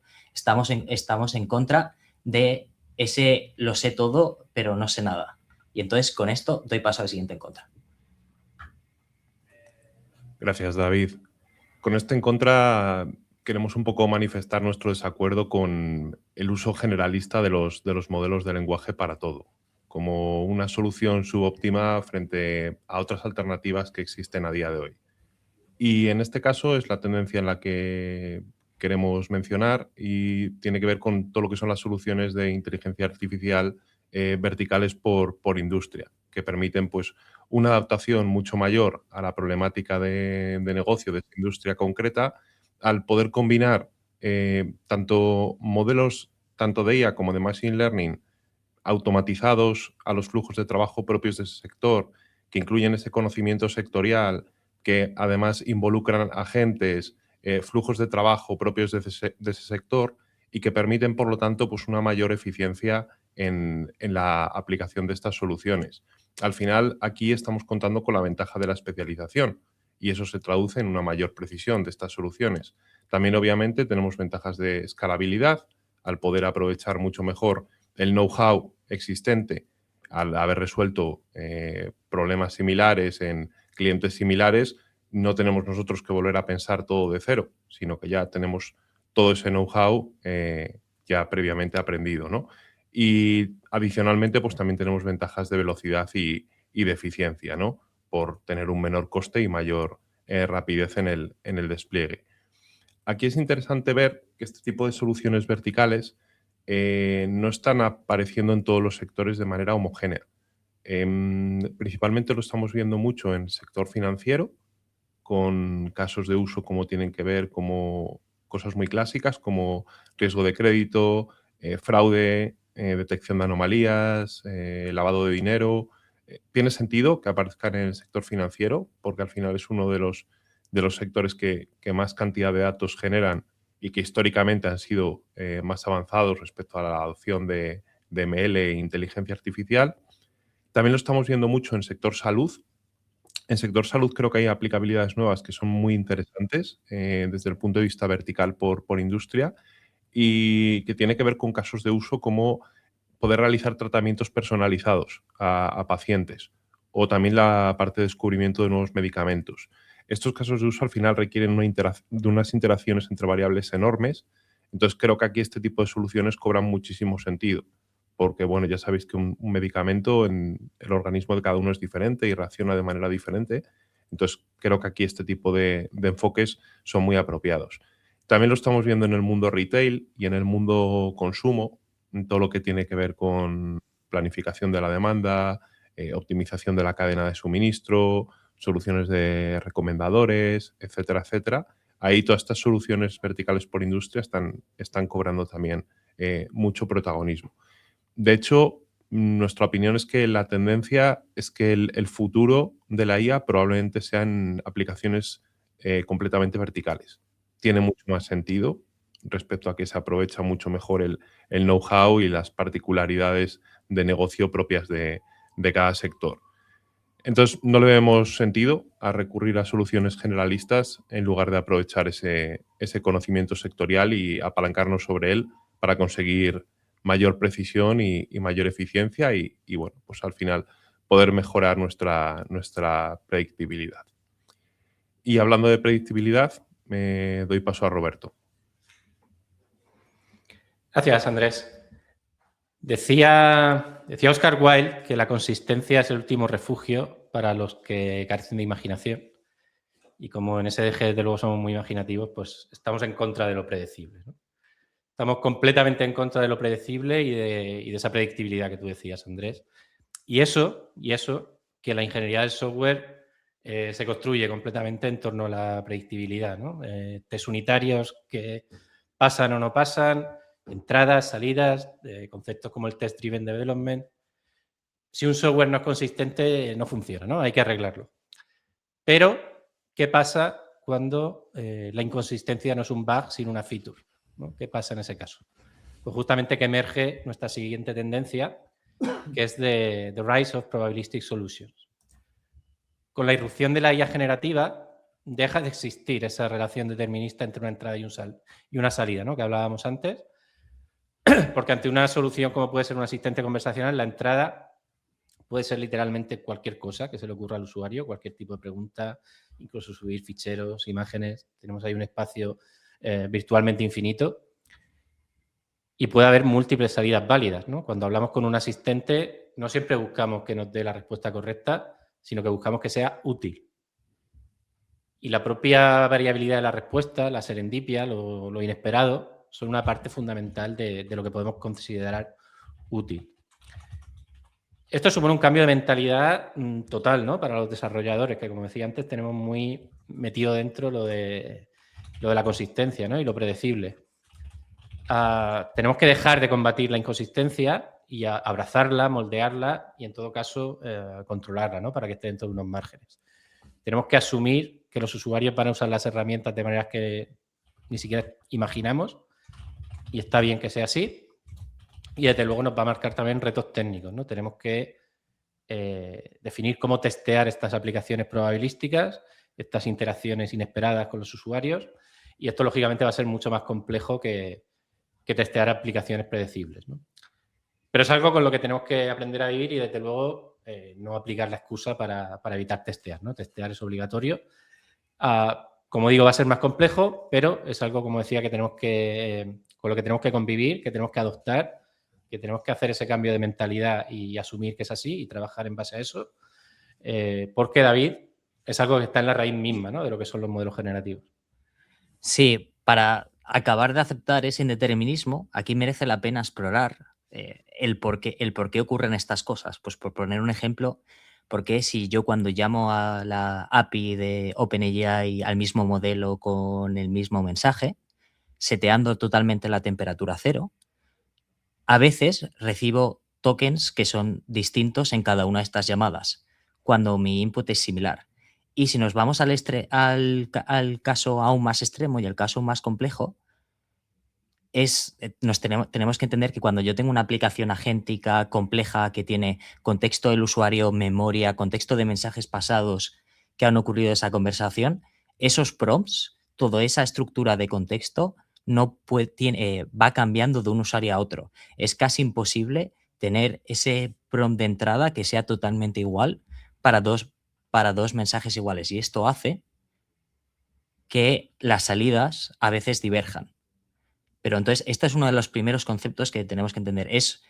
Estas aplicaciones no solo residen en lo que yo les he escrito. Muchas veces tienen ese concepto de memoria a largo plazo donde tiene el contexto de quién es el usuario, qué mensajes anteriores ha tenido, qué mensajes anteriores ha tenido en esa conversación. Además, si tiene que interactuar contra nuestros datos, como estábamos mencionando nosotros antes, aquí tenemos el siguiente nivel de determinismo, que es qué cosas he recuperado de esas bases de datos, qué números he recuperado, qué cachos de otros documentos, qué cachos de otros sistemas he recuperado a la hora de generar esto. Pero vosotros me diréis, oye, pero si tú estabas hablando de cuando yo seteo la temperatura a 0 y llamo a la API de OpenAI donde no hay contexto del usuario, no hay memoria, es una llamada sencilla, ¿por qué sigo obteniendo esos tokens distintos de respuesta? Al final, muchos, y tienen razón, estas LLMs no son más que una red neuronal que, si los simplificamos, es un producto de matrices. Porque ese producto de matrices sigue sin ser determinista. Y esto reside en cómo están hechos todos esos sistemas de inferencia. Muchas veces, cuando nosotros hacemos una llamada a OpenAI, no somos las únicas personas en el mundo que estamos haciendo esa llamada a OpenAI. Hay una dimensión en todas esas matrices que se conoce como el batch size, y entonces lo que hacen todos estos propios sistemas es agrupan varias llamadas de varios usuarios que han ocurrido de una manera más o menos concurrente y hacen ese mini batch de inferencia para dar respuesta a todos esos usuarios. Entonces, aquí tenemos ya una cosa que cambia, es decir, la carga propia de las GPUs en la que están esos sistemas desplegados hace que el tamaño de esas matrices cambie y hace que esa salida no sea determinista, porque la cantidad de usuarios que hay llamando a esa misma API es determinista. Sí que es cierto que si empiezan a existir implementaciones de algunas LLMs, especialmente de las open source, cuyos propios kernel, cuya propia estructura por dentro, están intentando que sea totalmente invariante a ese cambio de cuántos mensajes concurrentes han entrado a mi sistema. Pero realmente esto creo que está totalmente lejos de que empiece a ser común para el resto de los mortales, porque implica una implementación propia de esa LLM en el cual pues, la mayor parte de los OpenAI, los Anthropic y el resto de sistemas no tienen. No lo han hecho todavía y además existe el riesgo de que todas esas implementaciones no sean tan eficientes como las que estamos acostumbrados a utilizar, lo cual hará que todos esos sistemas que podrían ser deterministas en cuanto a esa carga de GPU nunca acaben siéndolo. Y con esta tendencia damos paso ya a la última parte del programa, que por no seguir con las tendencias queremos hacer una serie de debates distintos en alguno de los temas que creemos más importantes a modo de despedida. El primer tema y un tema que me apasiona es estamos empezando a surgir una nueva posición en LinkedIn. Hace muchos años teníamos el Data Engineer que hacía modelado de datos en nuestros oracles. Luego llegó el Big Data Engineer, que tenía que saber de Spark, tenía que saber de MapReduces, tenía que saber de HDFS. Luego vino el Stream Data Engineer, que tenía que saber de streaming, microbatches, Kafka. Y ahora estamos viendo resurgir esa nueva profesión. Entonces aquí, Miguel, Carlos, os hago la pregunta abierta. ¿Es el Ontology Engineer la profesión de la nueva década? Hey, David, gracias por la pregunta. Pues no, la verdad que no, creo que no lo es. Y tampoco me imagino ¿no? La típica cabecera de LinkedIn de ingeniero, PhD, Ontology Engineer ¿no? y researcher y además amigo de los amigos. No la es porque aún las plataformas no tienen ese concepto arraigado ¿no? Entonces es difícil que exista la profesión si no hay donde crear ontologías o integrar las ontologías de forma masiva, ¿no? Entonces no es la profesión, ¿no?, que ahora puedes vislumbrar, ¿no?, como la profesión. Pero sí que es verdad que, o al menos es mi punto de vista, sí que es verdad que hay una profesión parecida cara a 2026, 2027, 2028, que es la de la profesión de representar el conocimiento, ¿no? Representar los datos, representar ¿no?, la semántica, para que la IA o los modelos o los sistemas agénticos o los modelos verticales por industria o todo pueda vislumbrar cierto razonamiento inteligente que vaya más allá de simplemente consultar datos. Darle ese tono, ¿no?, de business, darle ese tono semántico a los datos, darle, ¿no?, el sentido de AI Ready Data, sí que es el año, el 26, el 27, el 28, de que exista esa profesión de AI Ready Data Engineer, lo podemos llamar así, no sé, le podemos llamar de muchas formas, pero es darle ese contenido que no lo tienen los datos. Y no solo para los datos desestructurados, como hemos dicho antes, sino para los datos no estructurados, ¿no? El hecho de datificar lo no estructurado siguiendo una convergencia corporativa, pues sí que es el año, porque hay mucho proyecto oculto de eficiencia, mucha automatización posible alrededor de datos desestructurados. Entonces, es el año, sin duda, y los siguientes, de crear capas semánticas, de crear diseños de datos, de crear diseños de negocio, de expresar la lógica de negocio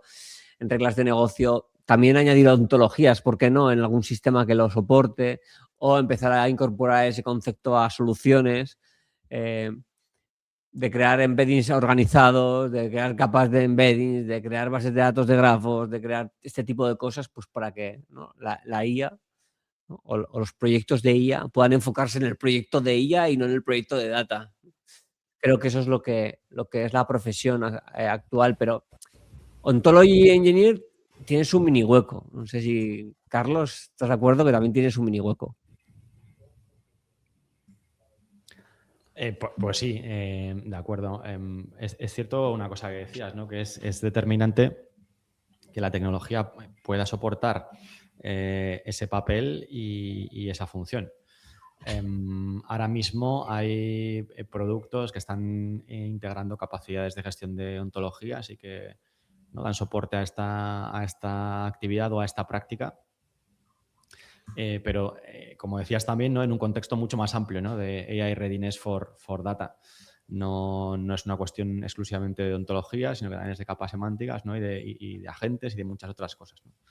Nos encontramos con productos que tienen distintos niveles de madurez en lo que respecta a ontologías en concreto, ¿no? Algunos con más trayectoria que otros, aunque sí que es cierto que en términos generales vemos que el campo de las ontologías como bastidor de conocimiento y palanca para AI Ready Data Platforms aún tiene camino por delante, ¿no?, y para liberar todo su potencial. Y probablemente en 2026 veremos su eclosión o su proliferación, ¿no?, en las principales plataformas de datos del mercado. Sí, yo también lo veo así, Carlos. Es que la toma de decisión y el uso de la IA es casi urgente. Seguro que luego hablamos algo de esto y claro, no podemos esperar a que las plataformas sean capaces de definir ontologías precisas, y hay muchas otras capas que activar que te ayuda a que tengas el dato preparado para la IA. Entonces, pues eso, ¿no? Carlos y yo al menos opinamos y creo que es una respuesta bien corporativa de que Ontology Engineer no es la profesión de mañana, pero sí es algo que tenemos que considerar en el sector.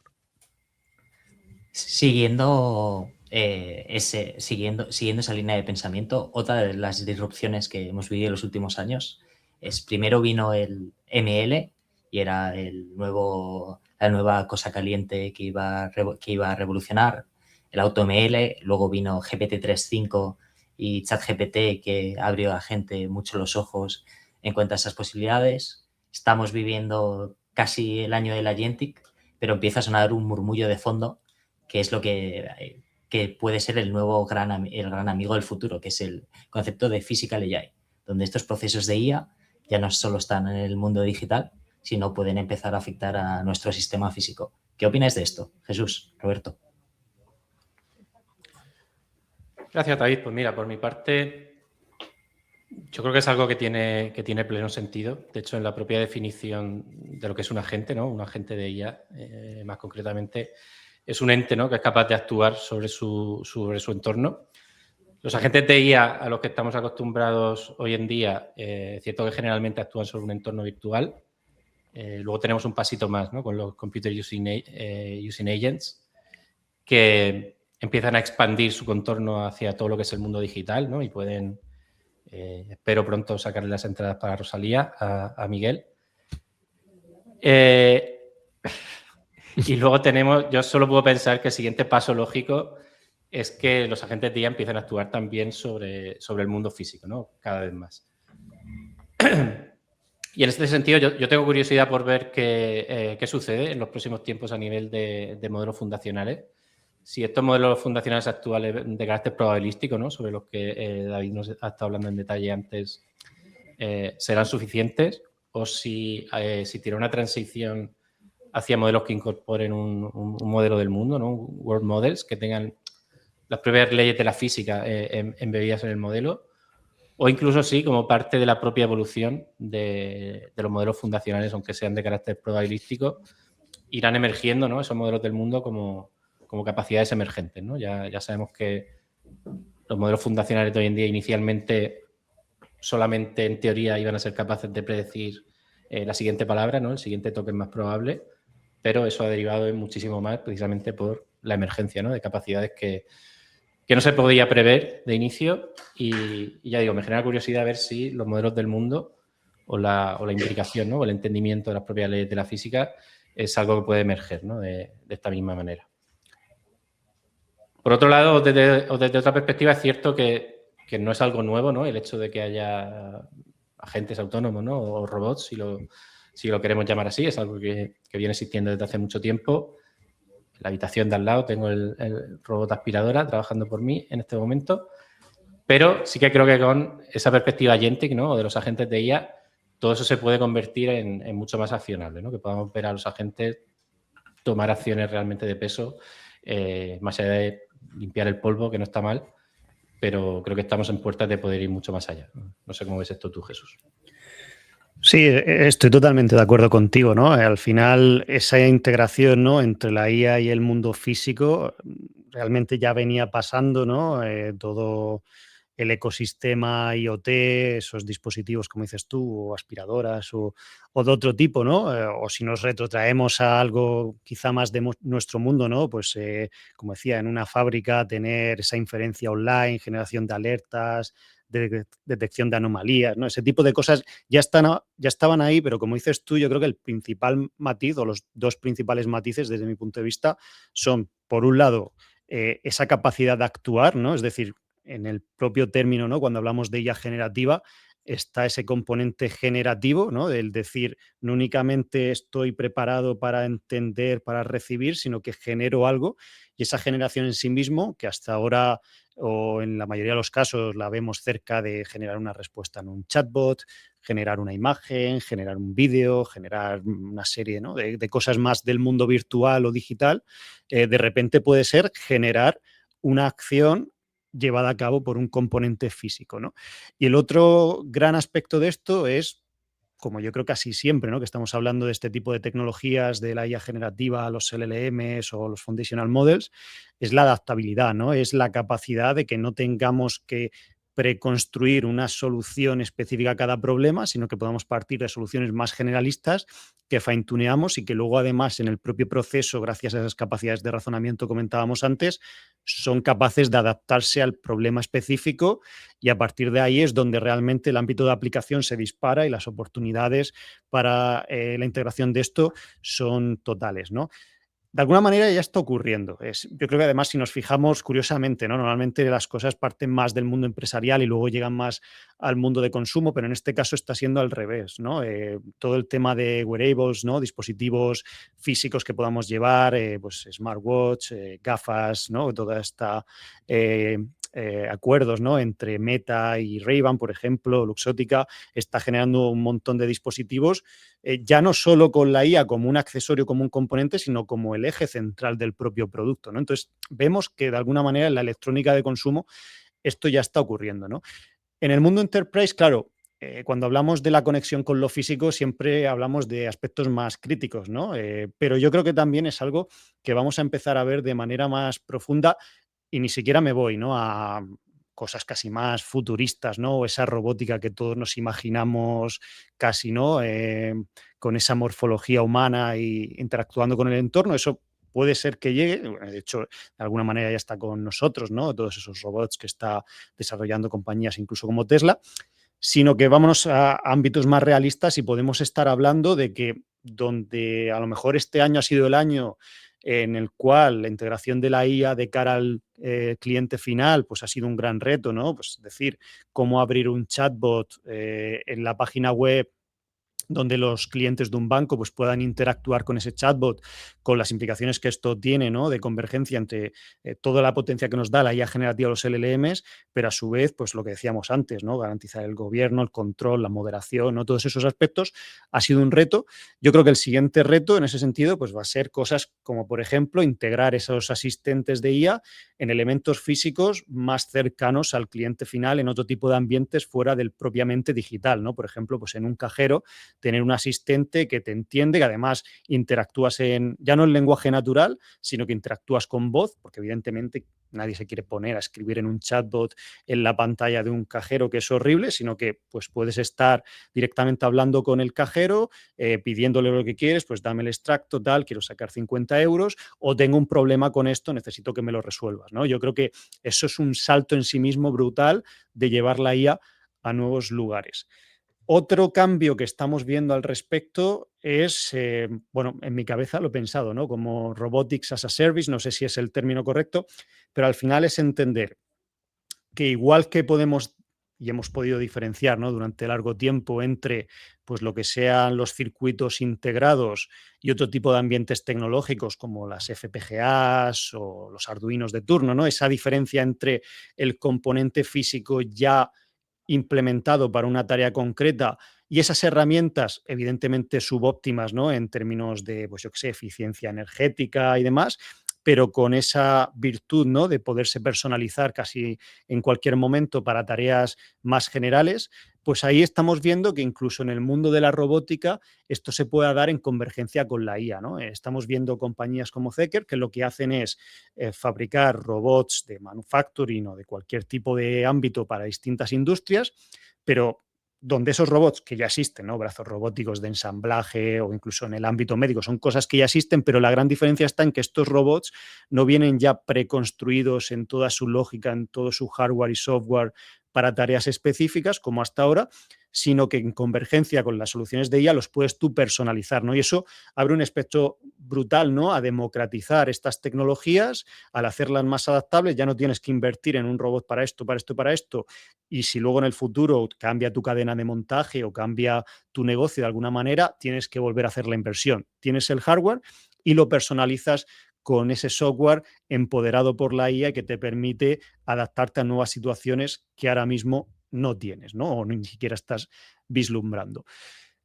Todo esto yo creo que además no puede llevar, ya trayéndolo un poquito más a nuestro terreno, a esa fusión entre lo informacional y lo operacional, ¿no? A la convergencia entre la robótica y conceptos, por ejemplo, como los digital twins, donde ya sea casi indistinguible la realidad de lo simulado, con actuaciones en tiempo real basadas en acceso e interpretación del dato en virtud pues, de esos data warehouse que llevamos años construyendo, esas capas semánticas y ontologías de las que estamos hablando, y de todo lo adyente que ya no únicamente se integra con nuestro sistema software, sino que también con todo lo físico que vamos a empezar a operar de forma automática alrededor de todas estas ideas, ¿no? Y yo creo que ahí, además, desde SDG, igual que ya estamos haciendo servicios de IA alrededor de lo data y alrededor de las aplicaciones, también vamos a hacerlo en estos lugares, ¿no?, más cercanos, como digo, de lo físico, de lo que podemos tocar y de lo que nos une, ¿no?, al final a otro nuevo espectro, ¿no?, de capacidades, donde la IA yo creo que va a tener un papel bastante importante en los siguientes años. Muy bien. Es muy interesante todo alrededor de esta pregunta. Yo soy de los que se imaginan en data warehouse andantes por ahí, tomando decisiones o lo que fuera. Pero bueno, estará por ver. Y hablando de data warehouse o andantes, hay una gran pregunta encima de la mesa, ¿no? Acerca de, ¿no?, esta noticia constante de estamos en una burbuja de la IA, ¿no? La verdad que la IA generativa, esto que ha sucedido estos 3-4 años, ¿no?, el llevarlo al mundo enterprise, el llevarlo al mundo real, estos avances en redes neuronales ha sido wow, el momento más disruptivo de la tecnología que al menos quizá yo haya vivido. Es algo brutal. Sucede en el mercado que todo el mundo como que tiene mucha prisa en monetizar esto y wow, yo creo que el mundo necesita tiempo, inversión, espacio, comprensión. No podemos ir a la velocidad de la que va una IA consumiendo tokens. Pero dicho todo esto, ¿no?, hay este continuo run de estamos ante la burbuja tecnológica más grande, ¿no?, de este siglo, bla, bla, bla. Y la verdad que esta pregunta me gustaría hacerla tanto a Andrés como a David desde dos perspectivas diferentes y ver su opinión. Así que, Andrés, ¿qué opinas? Bueno, yo creo que aquí hay varios puntos, ¿no? O sea, creo que nadie tiene duda de toda la eficiencia que genera la IA. O sea, desde ese punto de vista es obvio que ahí no hay burbuja, ¿no? Nosotros lo vemos en muchos casos de uso que desarrollamos para clientes y en los cuales medimos su impacto de manera objetiva, puramente científica y claramente se ve el retorno. Entonces, ahí es claro. Ahora, cosa distinta es toda la inversión que se está haciendo en infraestructura para la IA, principalmente por los grandes hyperscalers, y también no solo por ellos, sino también por compañías como Meta Platforms, Oracle. Ahí yo creo que sí tiene sentido hablar de burbuja, porque realmente hay tal nivel de CAPEX que habría que generar unos retornos increíbles para poder hacer esa inversión rentable. Más teniendo en cuenta la rápida depreciación que seguramente tenga, ¿no?, todo este tipo de infraestructura. Entonces, ahí yo creo que sí que hay una burbuja. ¿Y por qué ocurre esto? Bueno, pues esto ocurre por lo que en teoría de juegos se llama el dilema del prisionero. En la teoría de juegos es una rama de la matemática que explica los comportamientos humanos en ámbito de competencia y estrategia, y el dilema del prisionero es el problema más clásico, ¿no? Por contar brevemente que sí que todo el mundo lo entienda, básicamente es un problema en el cual se detiene a dos sospechosos y cada uno de ellos tiene dos opciones. Puede guardar silencio o puede confesarse. Claro, desde un punto de vista individual, nosotros no sabemos qué va a hacer el otro prisionero, entonces tenemos que decidir si confesamos o guardamos silencio. Si observamos, confesar, independientemente de lo que haga el otro, nos supone de media 2,5 años de prisión. Si, sin embargo, guardamos silencio, independientemente de lo que haga el otro, de media, pues nos va a suponer 10 años. Entonces, la opción más racional, desde nuestro punto de vista, con la información que tenemos, es confesar. Y lo mismo para el otro prisionero. ¿Qué ocurre? Que el óptimo global no es confesar ambos. El óptimo global es guardar silencio ambos. Pero cada uno está viendo las cosas desde su perspectiva. Entonces, esto es lo que ocurre ahora mismo en la industria. Cada uno tiene la opción, tiene que decidir entre invierto en IA o no invierto en IA. Claro, si yo no invierto en IA y mi competencia lo hace, me van a comer con patatas. Entonces, es un riesgo que no puedo asumir. Y eso nos lleva a esas decisiones en las cuales cada uno está maximizando la inversión que hace en IA, que no es el óptimo global, que probablemente sería minimizar un poco globalmente esa inversión, ir viendo un poco cómo avanza la tecnología, en qué ámbitos tiene más sentido invertir, etcétera, etcétera. Entonces, en este ámbito yo creo que sí que es una burbuja, creo que es normal que la haya, creo que es por un puro tema de incentivos, porque en esta carrera nadie quiere quedarse fuera. Dicho esto, también es verdad que las arquitecturas de modelos actuales tienen un consumo energético en el cual probablemente ya estemos cerca de tocar techo. Entonces, ahora un poco las estrategias basan por buscar nuevas arquitecturas de modelos de redes neuronales que sean más eficientes a este respecto. Y ahí, bueno, pues se están investigando varios ámbitos, porque obviamente no podemos seguir doblando consumo energético año tras año, porque ya hemos tocado techo.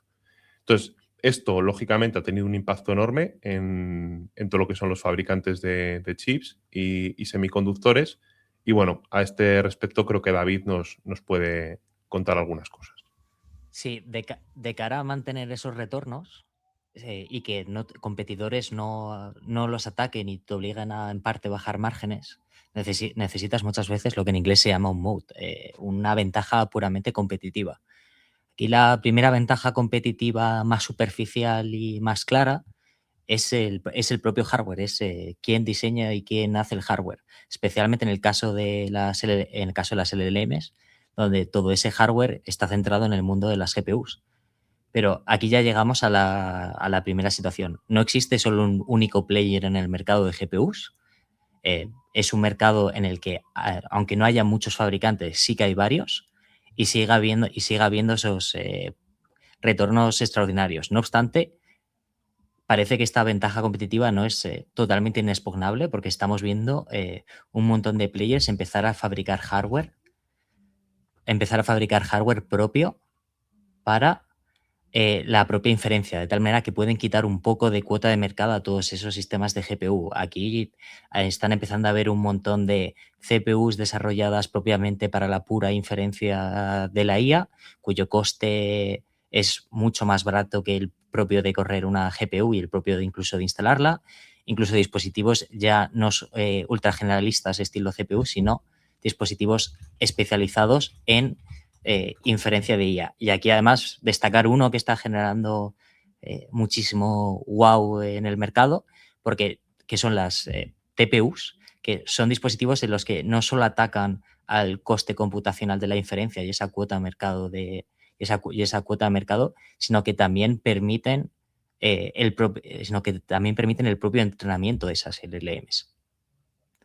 Aquí también hay que pensar que las LLMs del estado del arte y las más grandes tienen cientos de billones de parámetros.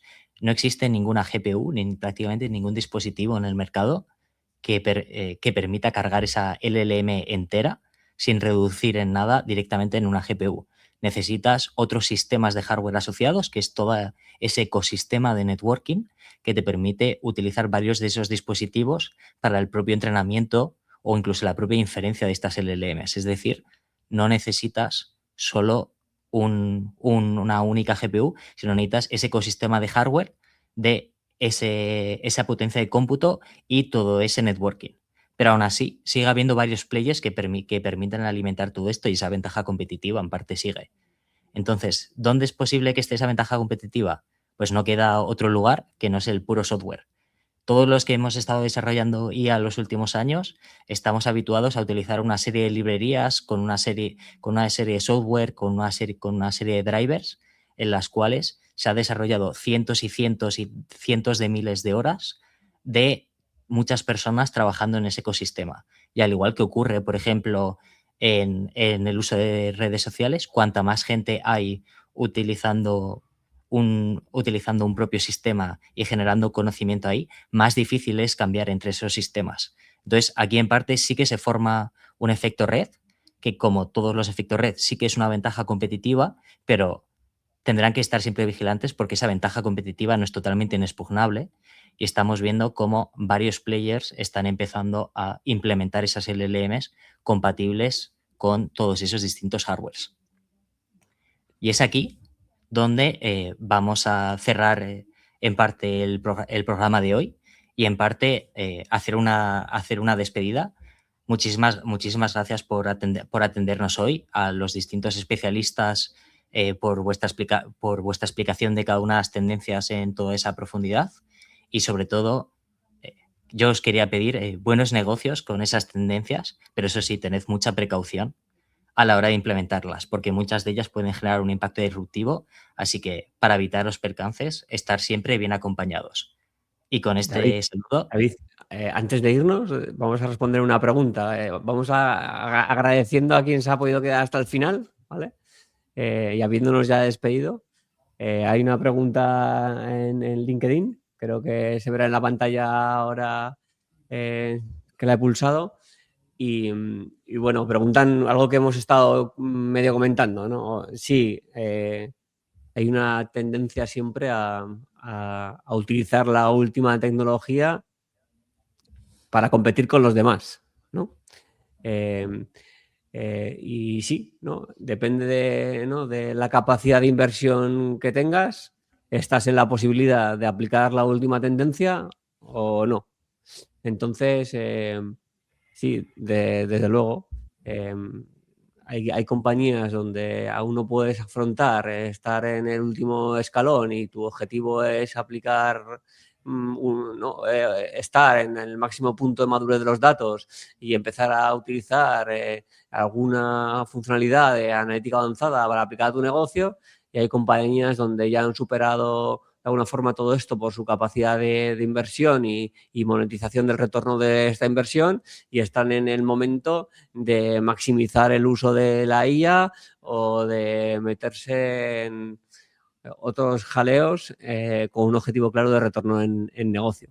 Así que, Joan, company, gracias por la pregunta, y creo que nuestro enfoque es, pues eso, depende del momento de madurez en el que estás, eres capaz de asimilar más o menos tecnología. Lo que está claro es que cuanto más tecnología asumas, más eres capaz de verterla en negocio y descubrir nuevas fórmulas de retorno de tu inversión. Y David, te dejo terminar de despedirte, que te he cortado ahí en medio mitad. No, muchas gracias por la pregunta. Y de todos modos, y para cerrar, recordad que toda la información que os hemos contado hoy está disponible tanto en la página web de SDG, donde tenéis todos los futuros del radar, incluso muchos más futuros de lo que hemos contado, y también, obviamente, el informe de tendencias sobre el cual os hemos ido explicando. Y con esto damos fin a la época 6 de este radar, y como estamos en estas Navidades, ¡feliz Navidad! Feliz Navidad. Gracias a todos. Gracias, Buen día. feliz Chao. Navidad. Muchas gracias.